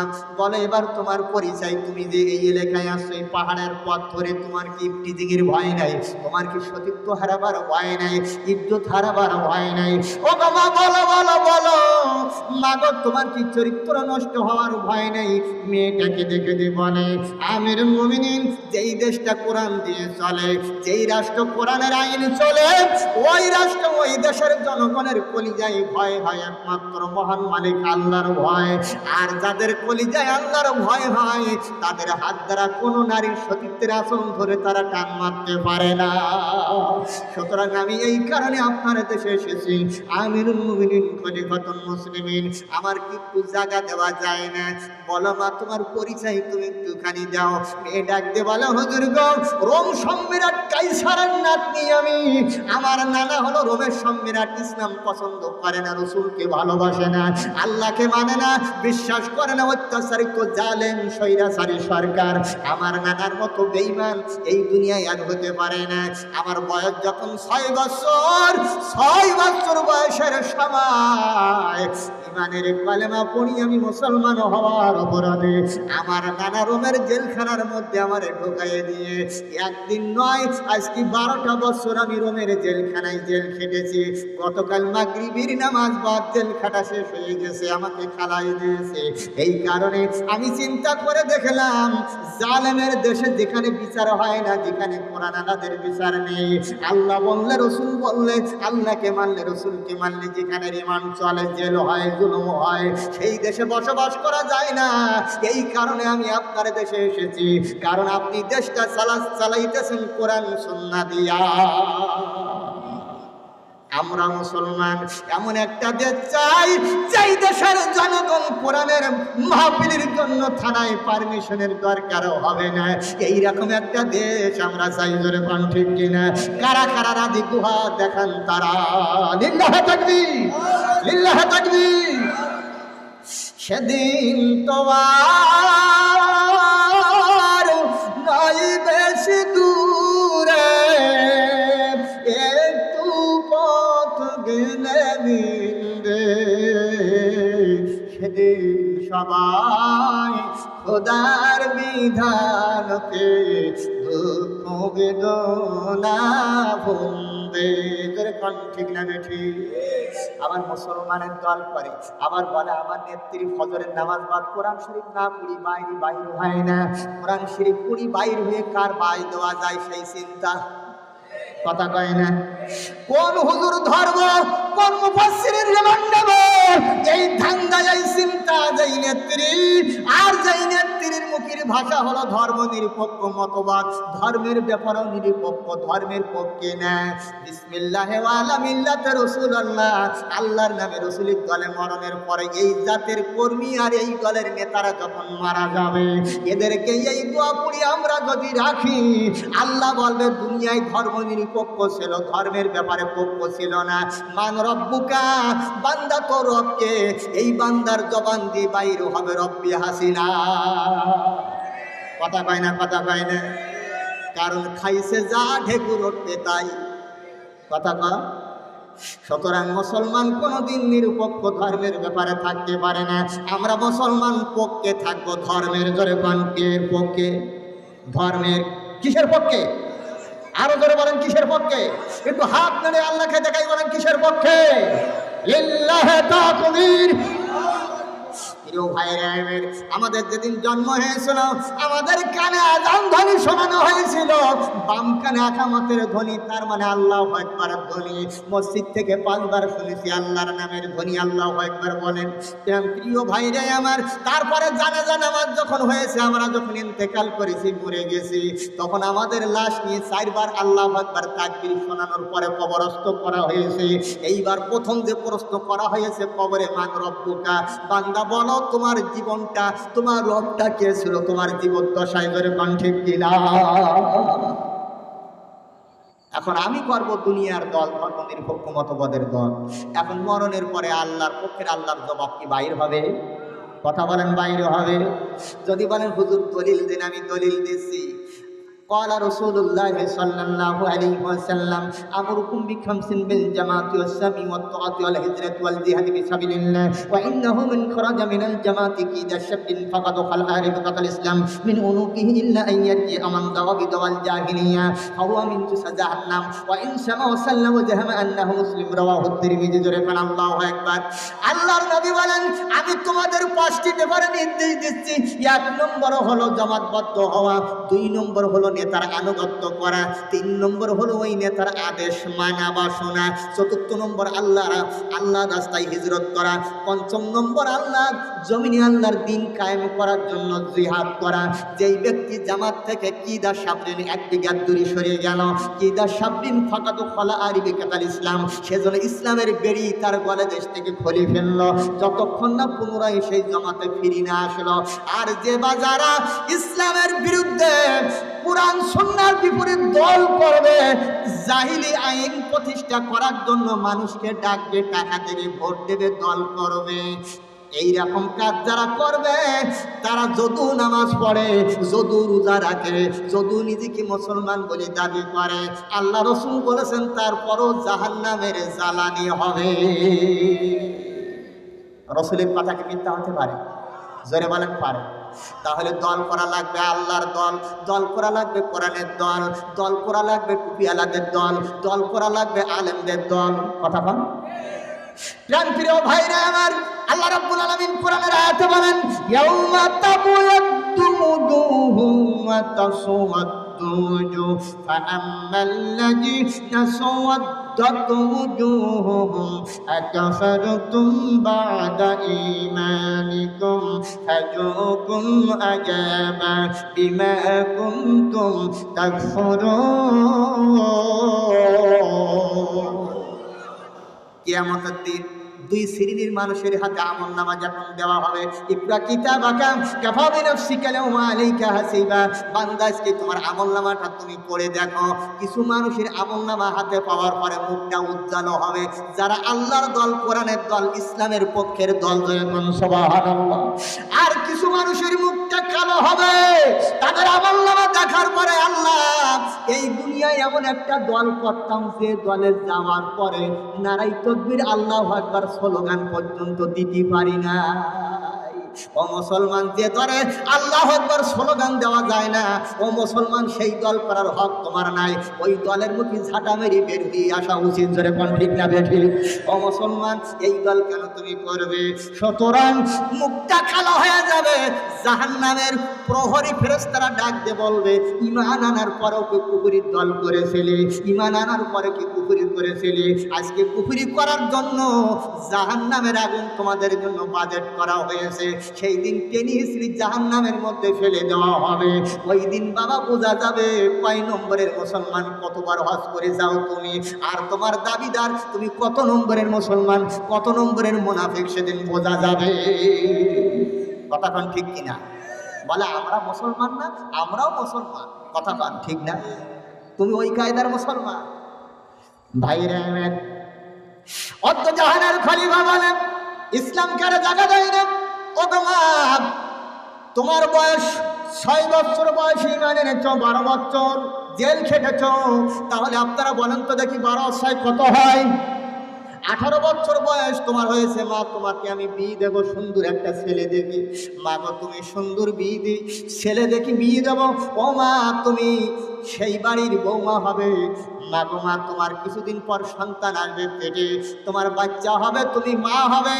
পৃথিবীর কেউ তোমাকে বের করে দিতে পারবে না, ইসলামী অধিকার দেয়। ও গো মা, আমি ভালো ছেলে দেখি তোমার বিয়ের ব্যবস্থা করি। মেয়ে ডাকতে বলে ছেলে পাবেন কোন জায়গায়? জাহানের খলিফা বলে মা, ছেলের নাম কি একটু বলবো? মেয়ে বলে হ্যাঁ মা বলো। ডাকতে বলে মা, এই ছেলে আর কারোর না, ও মা আমার কলিজার টুকরা সন্তান, কোরআনের হাফেজ, হাদিসের হাফেজ, আমার কলিজার টুকরা সন্তান আব্দুল্লাহ। আব্দুল্লাহর সঙ্গে তোমার আমি বিয়ে দিয়ে আমি রাষ্ট্রপ্রধান, আমি তোমাকে বৌমা করে ঘরে নেওয়ার চাই, কারণ তোমার মতো জান্নাতি মেয়ে আমার নজরে আর মেলে নাই। একটু জোরে বলা যাবে কি আল্লাহু আকবার? আরো জোরে বলেন মারহাবা, আর আমাদের সমাজের মেয়েরা ফলঙ্ক জুতো পাই দিয়ে আফসানার কুমকুম মেঘি বাইরে আমার সামনে ঘুর ঘুর করে ঘোরে, যেন বিড়ালের সামনে কাতলা মাছের মাথা। বিড়াল পায় কোন ফাঁকে খেয়ে সবার আল্লাহ বলবো, কেউ বুঝতে পারবে না। এরকম শয়তান আছে না নাই? আছে না ভাই? আসলে এর জন্য দায়ী ওরা না, এই দামড়াগুলো যারা, আমরাই দায়ী। ধরে কান ঠিক কিনা? আমরা যদি বেরেকে নেসি তাহলে ওরা বেরেকে আসবে। ধরে কান ঠিক না বেঠি? কিন্তু আসলে তো আমরা ভালো না, আমরা চাই যে আমার ওটা লোকে দেখুক। ধরে কান ঠিক কিনা?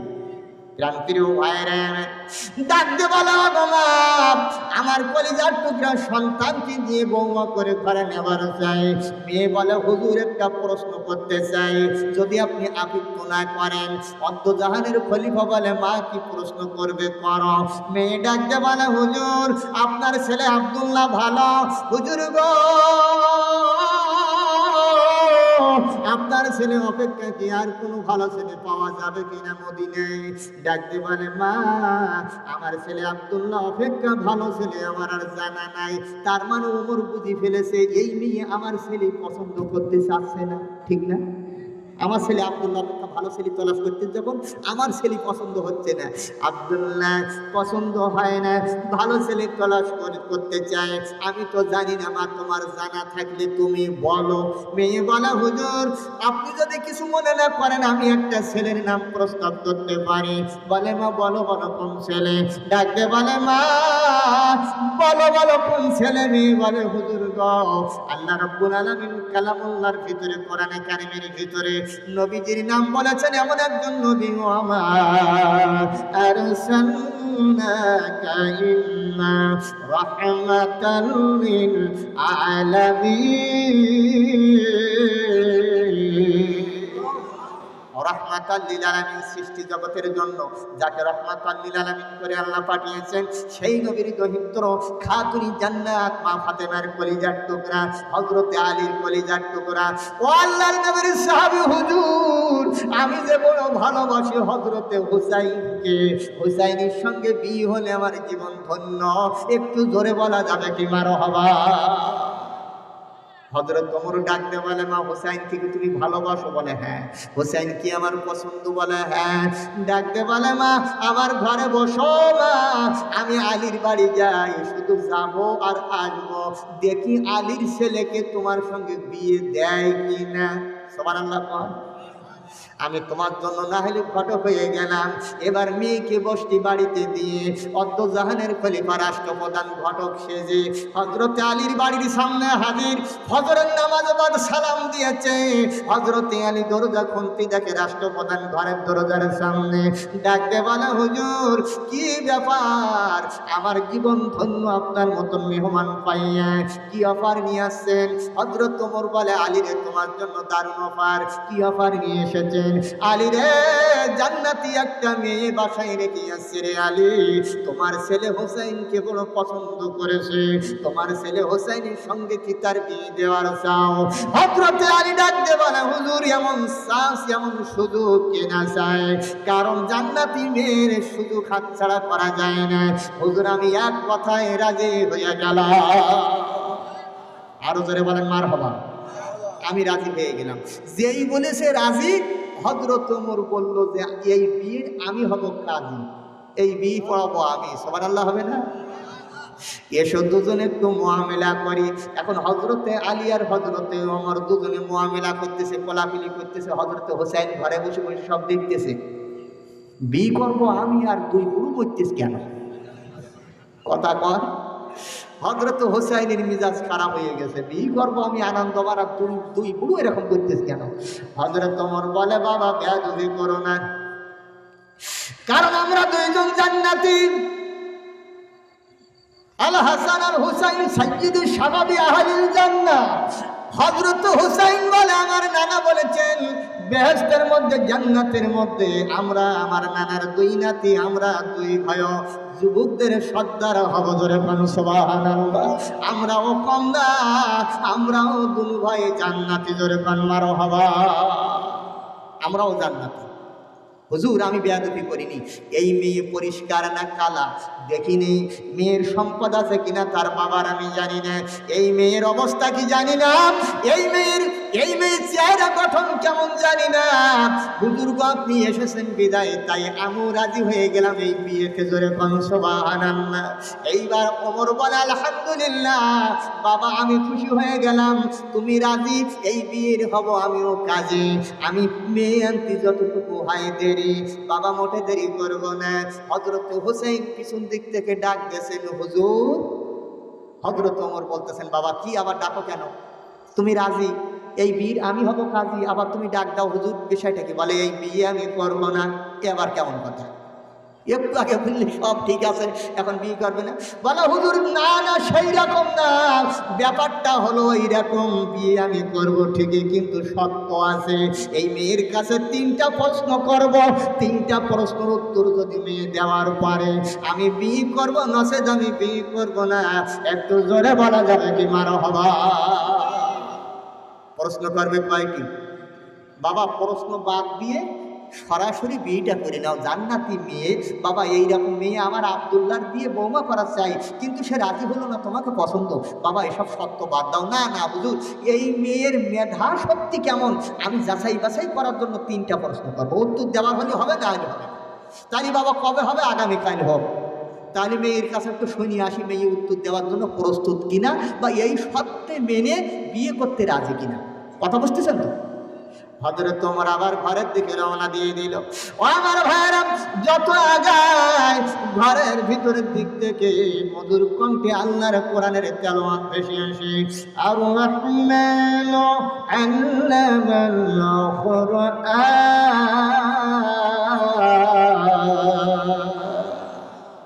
আমাদের মা বোনেরা সকালে যদি একটু কোরআন তেলাওয়াত করত, কত না ভালো হতো ভাইয়েরা আমার। আগেকার মা চাচিরা ফজরের নামাজ বাদ কোরআন না পড়ে উঠান ঝাড়ু দিত না। আর এখন বেগম সাহেবা পেপম ধরে শুয়ে থাকে, 10টার সময় ওঠে সকালবেলায় বিরাস নিয়ে, কোরআন নেই, কিতাব নেই, ফরজ গোসল নাই, উযু নাই, শ্বশুর শাশুড়িকে বিশির মতো মনে করে। এমন মহিলা আছে না নাই? যারে কথা কান আছে না নাই? কেমন করে ঘুমাও তুমি ও মানুষ, কেমন করে ঘুমাও তুমি ফজর কইরে কাজা?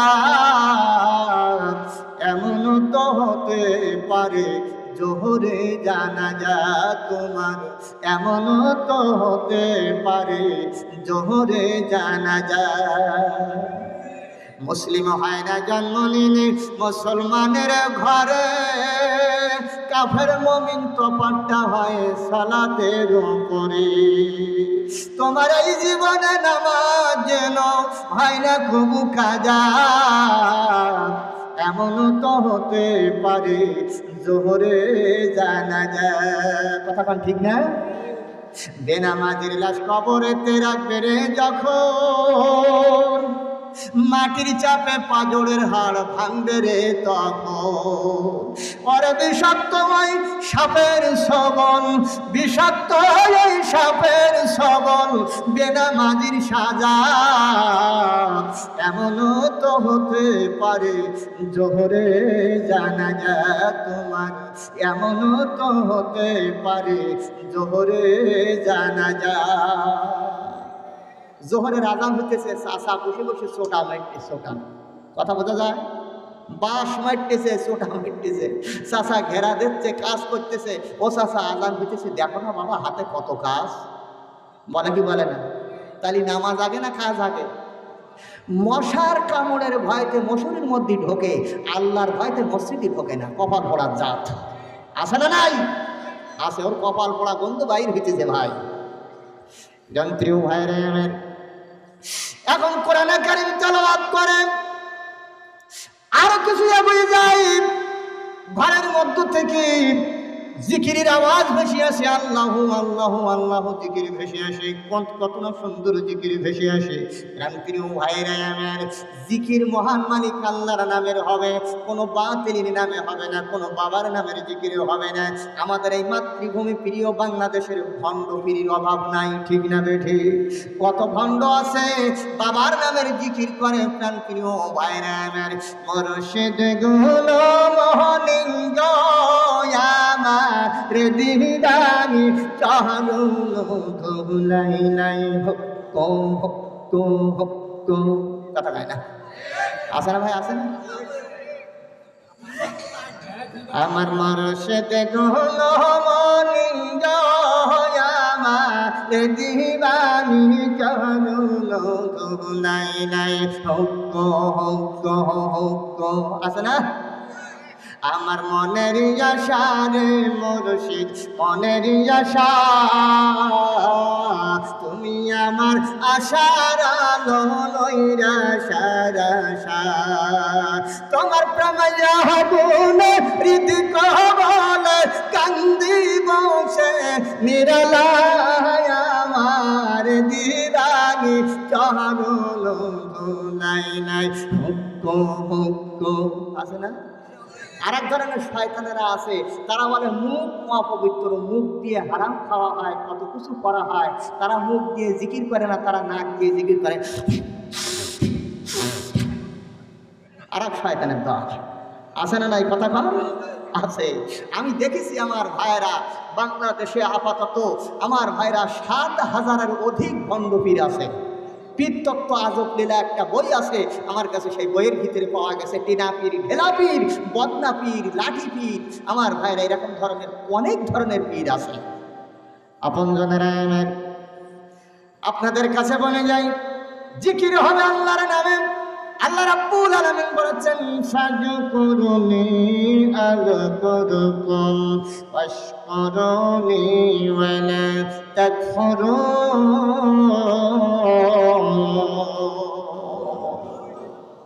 জিকির হবে কার নামে? আল্লাহ বলেন, আমাকে যদি বান্দা তুমি ডাক দাও, জিকির করো, আমার ডাকো, আমি বান্দা তোমার দিকে দৌড়াইয়া যাব। আমার স্মরণ করলে আমি আল্লাহ তোমার স্মরণ করব। তুমি যদি এক হাত হেঁটে এসো, আমি আল্লাহ 10 হাত দৌড়ে যাই। জোরে পান সুবহানাল্লাহ। মহান মালিক আল্লাহর নামের জিকির হবে। আমাদের জাতীয় কবি কাজী নজরুল কি সুন্দর করে তিনি গেয়েছেন। তিনি বলেছেন, আমার ভাইয়েরা, আল্লাহ সম্পর্কে, পরকাল সম্পর্কে, রোজ হাসরে আল্লাহ আমায় করুণা বিচার, আল্লাহ করুণা বিচার। আমার সঙ্গে একটু গান। রোজ হাসরে আল্লাহ আমায় করুণা বিচার, আল্লাহ করুণা বিচার। বিচার চাহে না তোমার, দয়া চাহে এই গুনাহগার, আল্লাহ করুণা বিচার। আমি জেনে শুনে জীবন ভরে পাপ করেছি ঘরে পরে, আশা নাই যে যাব তোরে বিচারে তোমার, আল্লাহ করুণা বিচার। করে বল মারহাবা। আল্লাহ রোজ হাসরে আমার বিচার জন্য তুমি করি না, তোমার দয়া চাই। তোমার দয়া যদি পেয়ে যাই তো এমনি জান্নাতে চলে যাবো। সুবহানাল্লাহ। এই জন্য বিচারের দরকার নেই। জাতীয় কবি কাজী নজরুল কি সুন্দর করে গেয়েছেন, সুবহানাল্লাহ। আমাদের দেশে এমনও কবি আছে, সেই কবি বলেছে, ফজরের যখন আজান হয় মনে হয় বেশ্যা যেন তার খরিদ্দার ডাকতেছে। নাউজুবিল্লাহ। কবি শামসুর রহমান আবার বিগত সরকারের হাত থেকে তিনি জাতীয় পুরস্কারও পেয়েছেন। নাউজুবিল্লাহ। তাইলে বোঝা যায় নাস্তিকের সঙ্গে নাস্তিকের সম্পর্ক, ঠিক কিনা? রামপ্রিয় ভাইরা, ডাকতে বলে মা, জিকির একটু বন্ধ করো। ভগমা কোরআন তেলাওয়াত একটুখানি বন্ধ করো। মা সংবাদ ভালো, জোরে কোন সুবহানাল্লাহ। কি সংবাদ? ডাকতে বলে, মা হুসাইন তোমাকে বিয়ে করার জন্য রাজি হয়ে গেছে। জোরে কোন মারহাবা, আর জোরে কোন মারহাবা। মা গো মা, তবে সত্য কি সত্য হুজুর? ডাকতে বলে, ও মা, সত্য দিয়েছে 3টা। হযরত হুসাইন তোমার কাছে প্রশ্ন করবে 3টা প্রশ্ন।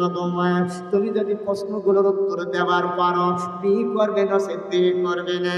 একটু জোরে বলা যাবে কি আল্লাহু আকবার? একটু জবান খুলে জিকির দেন, লা ইলাহা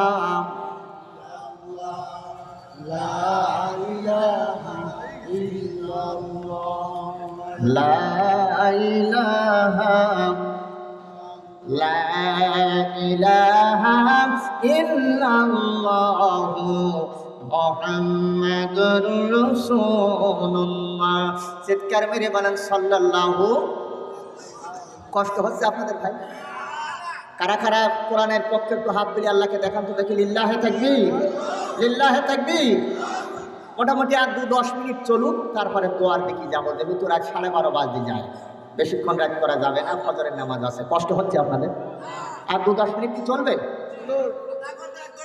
প্রিয় ভাইরা আমার, ডাকতে বলো তোমার রেডি হয়ে গেল, চলো গো যাই, হোসাইনের বাড়িতে যাওয়া লাগবে। হোসাইনের বাড়িতে নেওয়ার জন্য হযরত ওমর পিছনে পিছনে করে নিল। হযরত ওমর সামনে, মেয়ে পিছনে। এইবার এক কদম দু কদম করে অদ্দজাহানের খলিফা আলীর বাড়ির সামনে গিয়ে ডাকতে বলে, আলী রে, মেয়েটা নিয়ে এসেছি, পর্দা করে দাও। পর্দার অন্তরালে মেয়েটার বসতে দেওয়া হলো। মাঝখানে হোসাইন, ডাইন পাশে হযরত ওমর, বাম পাশে হযরত আলী। 3 জান্নাতি মানুষ বসে গেছে। জোরে বলুন সুবহানাল্লাহ। প্রিয় ভাইরা আমার, এইবার ওমর বলে, হুসাইন প্রশ্ন করবে তুমি, উত্তর দেবে মেয়ে। এবার মেয়েকে ডাকতে বলতেছিল, হোসাইন তুমি কি রেডি আছো প্রশ্নের উত্তর দেওয়ার জন্য? মেয়ে কি বলে তাই শোনেন একবার। মেয়ে ডাকতে বলে, হোসাইন ভাই, এই প্রশ্নের উত্তর দেওয়ার ক্ষমতা আমার নাই, কিন্তু আমি না পারলেও মহান মালিক আল্লাহ রব্বুল আলামিন আমাকে পড়াইয়া দেবে। জোরে বলেন মারহাবা। তালি যার কেউ নেই তার আছেন কি? আরো জোরে বলেন। মেয়ে বলতেছেন, মহান মালিক আল্লাহ আমারে পাড়িয়ে দেবেন। দেখেন আল্লাহর মতো অবিচাল আস্থা আর বিশ্বাস। আর গোলামি কারে বলে, দাসত্ব কারে বলে? প্রিয় ভাইরা, প্রিয় ভাইরা আমার, আল্লাহ আমারে পাড়িয়ে দেবেন। হযরত হোসাইন ডাকতে বলল, বোন আমার, 3টা প্রশ্নের 1 নম্বর প্রশ্ন আমি তোমার কাছে করতে চাই। বলো তো দেখি, আমার মা নাম হলো মা খাতুনি জান্নাত, আমার মা ফাতেমা, তুমি কি আমার মাকে চেনো? বলে, শুধু চিনি না, আমি তোমার মাকে নিজের চোখে দেখেছি। জোরে বলুন সুবহানাল্লাহ। হযরত ওমর বলল, হলো না, এই প্রশ্নের উত্তর হয় নাই। খাতুনি জান্নাত মা ফাতেমা কত আগে জান্নাতুল বাকির মধ্যে ঘুমায় আছে। এই পৃথিবীর কোনো পুরুষ তাকে দেখি নাই, তার চুল পর্যন্ত, ছায়া পর্যন্ত দেখি নাই। এই মেয়ে কেমনি দেখলো? বিয়ে করার জন্যই মেয়ে প্রলোভনে পড়েছে, তাই মিথ্যা কথা বলতেছে। ডাকতে বলে, আমিরুল মুমিনিন খলিফাতুল মুসলিমিন, হুজুর আমি মিথ্যা কথা কেন বলবো? আমিরুল মুমিনিন, হুজুর গো, আজকে আমি প্রমাণ করাবো খাতুনি জান্নাত কেমন দেখতে ছিল, কেমন চেহারা ছিল, আর কেমন গঠন ছিল, কেমন আকৃতির ছিল। তার কলিজার টুকরা হোসাইন বসে আছে, তার মা কেমন ছিল অবশ্যই এসে বলতে পারবে কি পারবে না? পারবে কি পারবে না? বলো গো মা, বলো বলো। এইবার ডাকতে বলতেছেন, হুসাইন ভাই আমার, আমি যখন 6 বছর বয়সে যখন আমি ইমানের কলেমা পড়লাম, আমার নানা কর্তৃক প্রশাসন দ্বারা আমার 2টা হাত বাঁধা হলো, আমার মাথায় বেড়ি লাগানো হলো, টান মেরে মেরে জেলের মধ্যে আমাকে যখন নেওয়া হলো, জেলখানায় নেওয়ার পরে যখন আমাকে সুন্নি ঝুলিয়ে দেওয়া হলো, আমার পিঠের পরে চাবুকের পর চাবুকের আঘাত মারা শুরু হয়ে গেল। এমনি এমনি জান্নাতে যাওয়া যাবে না। আল্লাহ রাব্বুল আলামিন বলেন, আহাসিবান নাসু ইতরাকু আইয়াকুলু আমান্না ওয়া হুম লা ইফতানুন। আল্লাহ বলে, তোমরা কি মনে করেছো এমনি এমনি জান্নাতে যাবে? সুতরাং তোমাদের আগে যারা কলেমা পড়েছিল তাদেরকে পরীক্ষা করেছিলাম, আর এখনো আমি তোমাদেরকে পরীক্ষা করে যাচাই বাছাই করে নিতে চাই কারা কারা সত্য কলেমার উপরে প্রতিষ্ঠিত থাকতে পারে। শুধু কলেমা পড়লেই জান্নাতে যাওয়া যাবে না, কলেমাওয়ালাদের পরীক্ষা আছে না নাই? জেল, জুলুম, রিমান্ডে, ফাঁসির মঞ্চে চড়বে, তারপরও বাতিলের কাছে ক্ষমা ভিক্ষা চাবে না। ধরে কান ঠিক কিনা? সারা বাংলাদেশ পুরাইয়া 5 জন জামাত ইসলামের, আমার ভাইরা ইসলামের আন্দোলনের সিপাহসালার পীর মুজাহিদ, এই 5 জন মানুষকে ফাঁসিতে দুনিয়ার থেকে বিদায় করলো, আর রাজাকার খুঁজে পায়নি। তার মানেটা কি? যে এই মাথাগুলো শেষ করলে এরাই কোরআনের রাজ কায়েম করতে চায়। ধরে কান ঠিক কিনা? আল্লাহ বলে এমন একটা সুযোগ, এমন একটা দিন আসবে, মহিলারা মা বোনেরা কোরআনের রাজ কায়েম করার জন্য ময়দানে বাহির হবে, জোরে কোন ঠিক না বেঠে? সেই আলামত জন্য আমরা দেখতেছি, জোরে কোন ঠিক কিনা? জান প্রিয় ভাইরা, এবার দেখা গেল ডাকতে বলে হুসাইন, যখন আমার পিঠির পরে চাবুকের পরে চাবুকের আঘাত যখন চলতেছে, একবার হুশ একবার বেহুশ, এমন করে করে আমি চোখ দিয়ে দর দর করে আমার পানি পড়তেছে, আমি কান্দে আর আমার জবান দিয়ে কালেমা বাইর হয়, লা ইলাহা ইল্লাল্লাহ, জোরে লা ইলাহা লা ইলাহা ইল্লাল্লাহু মুহাম্মাদুর রাসূলুল্লাহ। চিৎকার মেরে বলেন সাল্লাল্লাহু আলাইহি ওয়াসাল্লাম। আমার চোখ দিয়ে পানি বাইর হয়, কখনো হুঁশ কখনো বেহুশ। এই অবস্থার মধ্য দিয়া আমি যেন দেখতে পাইলাম আমিরুল মুমিনিন খলিফাতুল মুসলিমিন ওমর, আমিরুল মুমিনিন খলিফাতুল মুসলিমিন, ওগো ভাই হোসাইন, ওগো হুজুর, আমি দেখতে পাইলাম সুন্দর একজন মহিলা আমার সামনে এসে বসে গেছে। এত সুন্দরী মহিলা আমার জীবনে কোনোদিন আমি দেখি নাই। আমাকে ডাকতে বলে, মা, ইসলামের জন্য, কোরআনের জন্য কালেমা পড়ার অপরাধে মাগো তোমার উপর দিয়ে এত রিমান্ড চলতেছে, এত জুলুম চলতেছে। ওগো মা, তুমি ধৈর্য ধারণ করে যদি থাকতে পারো, আল্লাহ রাব্বুল আলামিনের জান্নাতে তুমি যাবে, জোরে বলো সুবহানাল্লাহ। এই অবস্থার মধ্য দিয়া আমি ডাক দিয়ে বললাম, মাগো এইখানে আপনি আসলেন কেমনে? আমি দেখলাম ওই মায়ের জোড়া ভুরু দেখা যায়, বাম গালের পরে একটা কালো তিলক চিহ্ন দেখা যায়, আর থুতুলের নিচে একটা কাটা দাগ আমি চিহ্ন দেখতে পেয়েছি। এই তিনটা নিদর্শন আমি দেখলাম। প্রিয় ভাইরা আমার, ওই মহিলা ডাকতে বলল, মা, আমি আর কেউ নয়, আমার নাম হলো খাতুনি জান্নাত মা ফাতেমা। হাসান হুসাইন, এইবার হুসাইন ডাকতে বলে, বোন আমার মার জোড়া ভুরু ছিল, আমার মার বাঙ্গালের পরে একটা তিলক চিহ্ন ছিল, একটা কাটা দাগ ছিল, আমি দেখতাম। অগগন 3 নম্বর 3টা প্রশ্নের 1 নম্বর প্রশ্নের উত্তর তুমি 100% সত্য দিয়েছ। জোরে বলা যাবে কি মারহাবা? হযরত ওমর বলে, বিয়ে হবে, দেরি করা যাবে না। হুসাইন বলে, এখনো 2টো প্রশ্ন বাকি আছে, আমি যে সহজে বিয়ে করতে রাজি না। জোরে জোরে একবার বলেন না মারহাবা। আপনজনেরা আমার, আপনারা চিৎকার মেরে বলেন তো দেখি, গোলামি হবে কার? আরো চিল্লাই বলেন কার? আল্লাহর গোলামি করার জন্য যদি বাতিল পক্ষ যদি জেলে নেয়, বাতিলেরা যদি ফাঁসের মঞ্চ নেয়, হাসি মুখে জীবন দেব, বাতিলের কাছে আপোষ করব না, মাথা নত করব না।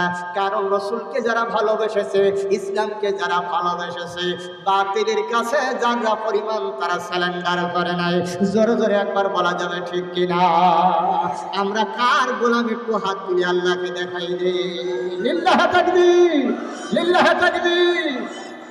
আমার ভাইরা, বিশাল ভূখণ্ড ভারত, এই ভারতের ভিতরে মাধুরা বৃন্দাবন বলে একটা জায়গা আছে, সেখানে একটা আমার ভাইরা পূজা মণ্ডপ আছে বিশাল আকারের, তার নাম হলো দোবাসীর মন্দির।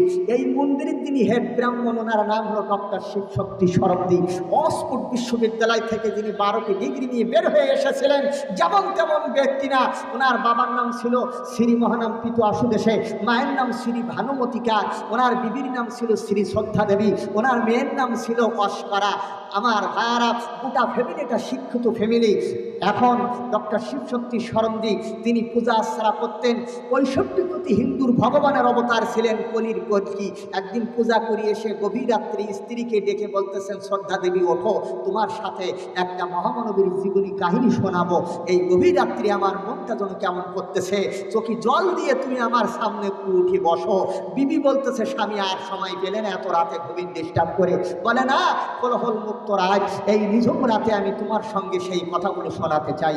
একটু জোরে বলা যাবে কি আল্লাহু আকবার? প্রিয় ভাইরা আমার, ডাকতে বলে, স্বামী বলা দেখি, স্বামী ডাকতে বলে, দিদি গো আমি যখন ঘন্টা বাজায় পূজা স্টার্ট করি, যেমন তেমন ব্রাহ্মণ আমি না। আমি নারায়ণ পড়তে পারি, মহাভারত পড়তে পারি, শ্রী শ্রী গীতা পড়তে পারি, আমি রামায়ণ পড়তে পারি, ত্রিপুটাক পড়তে পারি, জিন্দাবিস্তা পড়তে জানি, এমনকি আমি মহাভারত পড়তে জানি, শ্রী শ্রী গীতা পড়তে জানি, শ্রী ভগবত পড়তে জানি, এমনকি মুসলমানদের কোরআন শরীফ পড়তে জানি। শুধু পড়তে জানি না, সূরা ফাতিহা থেকে নাস পর্যন্ত জায়গায় বসে কোরআনের মানও আমি বলে দিতে পারি। তাহলে যেমন তেমন পণ্ডিত, জোরে বলেন যেমন তেমন পণ্ডিত। আমাদের মতন মুসলমান চাচা সূরা ফাতিহা পড়েন, তিনি চাচা পড়ে আলাম তারা কাইফা বলা ফালাই রব্বুকা, আযামগুলো ধন্যে গেল ক্যাম্পে আলারা, আল্লাহু আকবার। চাচা এই কায়দায় করি দেবে। আমার ভাইরা বুড়ো হয়ে গেছে, সেটেলমেন্ট অফিসে হাঁটতে হাঁটতে 5 তলা আমরা উঠে গেছে, কত কিছু জানে, জায়গা জমির দাম ক্ষতি সব মুখস্থ, সূরা ফাতিহা পড়তে পারে না, এমন চাচা আছে না নাই? আছে না ভাই? গভীর রাতে ডাকতে বলে, ও গো বিবি, আমি যেমন তেমন পণ্ডিত না। বিবি গো, তুমি কি মনে করো আমাকে আমি যেমন তেমন ব্রাহ্মণ না? বিবি গো, আমি ধর্মের পক্ষে থাকবো না, ধর্মের বিপরীত থাকবো। ডাকতে বলে, ধর্মের পক্ষে আপনি থাকবেন, তাহলে ভক্তরাও আপনার অনুসরণ করবে।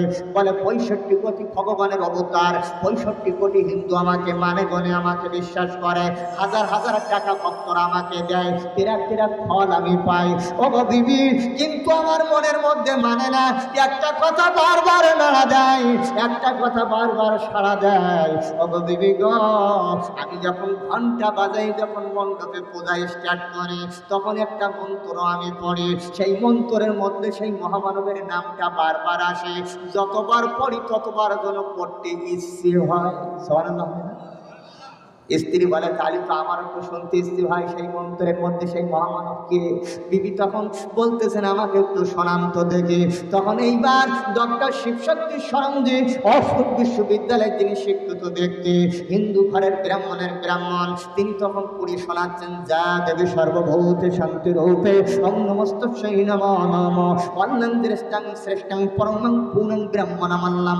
আল্লাহ রাসূল মুহাম্মদ রকম বর্ষ আগাল্লাবুকি ইবাহং আল্লাহবুকি নিকা সমন্বিত মোহাম্মদ খ্যাত শিষ্য শাখা সমন্বিত আশির সংহারে নেহারাং ওয়াল্লে ওয়াল্লাং ইল্লাল্লাহ ইল্লাল্লাহ। আল্লাহু আকবার। যেই বলেছে ইল্লাল্লাহ ইল্লাল্লাহ, মোহাম্মদ খ্যাত শিষ্য শাখা সমন্বিত আশির সংহারে নেহারাং ওয়াল্লে ওয়াল্লাং ইল্লাল্লাহ ইল্লাল্লাহ, যেই এই কথা বলেছে, বিবি তখন বলতেছে, রাম রাম, এ তো গোড়া মুসলমানের নাম। কথা বলতে পেরেছেন? এই যে গোড়া মুসলমানের নাম উচ্চারণ করলেন, যাইতেছে রাম রাম। ডাকতে বলে, বিবি রে, তুমি রাম রাম বলতে পারো বিবি, কিন্তু না না না, রাত এখন বাজে 1টা, 12টা যখন রাত বেজেছে বিবি গো, আমি নাম জপতে জপতে মনের মধ্যে মনের খাতায় গেতে নিয়ে পড়তে পড়তে ঘুমাইছি। বিবি গো, মা কালীর কসম দিয়ে বলতেছি রে বিবি, ওই মহামানবের স্বপ্ন জিয়ারাত আল্লাহ আমার নসিবে জোটাই দিয়েছে। আমি ওই নবীর স্বপ্ন দেখেছি। ও বিবি, আর দেরি করতে চাই না, সকাল হলে 3 দিনে শাহী মসজিদের ইমামের কাছে যাব, ধর্মের কলিজায় লাথি মেরে ইমানের কলেমা পড়ি মুসলমান হব। 1984 সনের 10ই এপ্রিল শুক্রবার সকাল 10টার সময় বিশ্ববিখ্যাত এই পণ্ডিত ইসলাম ধর্ম কবুল করে মুসলমানদের কাতারে শামিল হয়ে গিয়েছিলেন। একটু জোরে বলা যাবে কি আল্লাহু আকবার? মক্কায় নবী এলো মায়া মেনার ঘরে, কাঁদলে হাজার মানি হাসিনে মুখটা ধরে, দে পান তুলে দে, মাঝি হালা করিস না, ছেড়ে দে নৌকায় আমি যাব মদিনা, তুই ছেড়ে দে নৌকায় আমি যাব মদিনা। বলেন আল্লাহু আল্লাহু আল্লাহু আল্লাহু আল্লাহু আল্লাহু। গান মুর্শিদ যার শাখা তার কিসের ভাবনা, মুর্শিদ যার শাখা তার কিসের ভাবনা, হৃদয় মাঝে কাবা নয়নে মদিনা। আল্লাহু আল্লাহু আল্লাহু ও আল্লাহ। যেরকম আল্লাহু আকবার। আমরা সেই মুহাম্মদ সাল্লাল্লাহু আলাইহি সাল্লামের উম্মত, মুহাম্মাদের উম্মত, আল্লাহর গোলাম। ভয় করব কার? আরো জোরে বলেন, ভয় করব কার? এই কারণে আমার আল্লাহ বলেন, উবুদু রাব্বাকুম ربكم الذي خلقكم والذين من قبلكم لعلكم تتقون আল্লাহ বলেন দাসত্ব আর গোলামি হবে কার? আল্লাহর গোলামি তখন হয় যখন বান্দা আযান শুনি দৌড়ায় মসজিদে যায়, গোলামের মতন আসামির মতো যখন হাত পেতে দাঁড়ায়। ও আমার ভাইরা, কিয়ামতের ময়দানে আল্লাহ রাব্বুল আলামিন যত মানুষ জাহান্নামে যাবে তার অন্যায় হবে, অপরাধ হবে, একটা বড় অপরাধ, তা হলো নামাজ না পড়ার অপরাধ। ধরে কোন ঠিক না ঠিক? এই জন্য কারা কারা গোলামি করবো, নামাজ পড়বো, আল্লাহকে তো হাত তুলে দেখাই দেই। লিল্লাহি তাকবীর, লিল্লাহি তাকবীর। আল্লাহ কবুল করুক সকালবেলার আমিন। সকালে নামাজের কায়দায় বসেন আর দুরূদ শরীফ পড়েন। আল্লাহুম্মা সাল্লি আলা সাইয়্যিদিনা মাওলানা ওয়া আলা আলি সাইয়্যিদিনা মাওলানা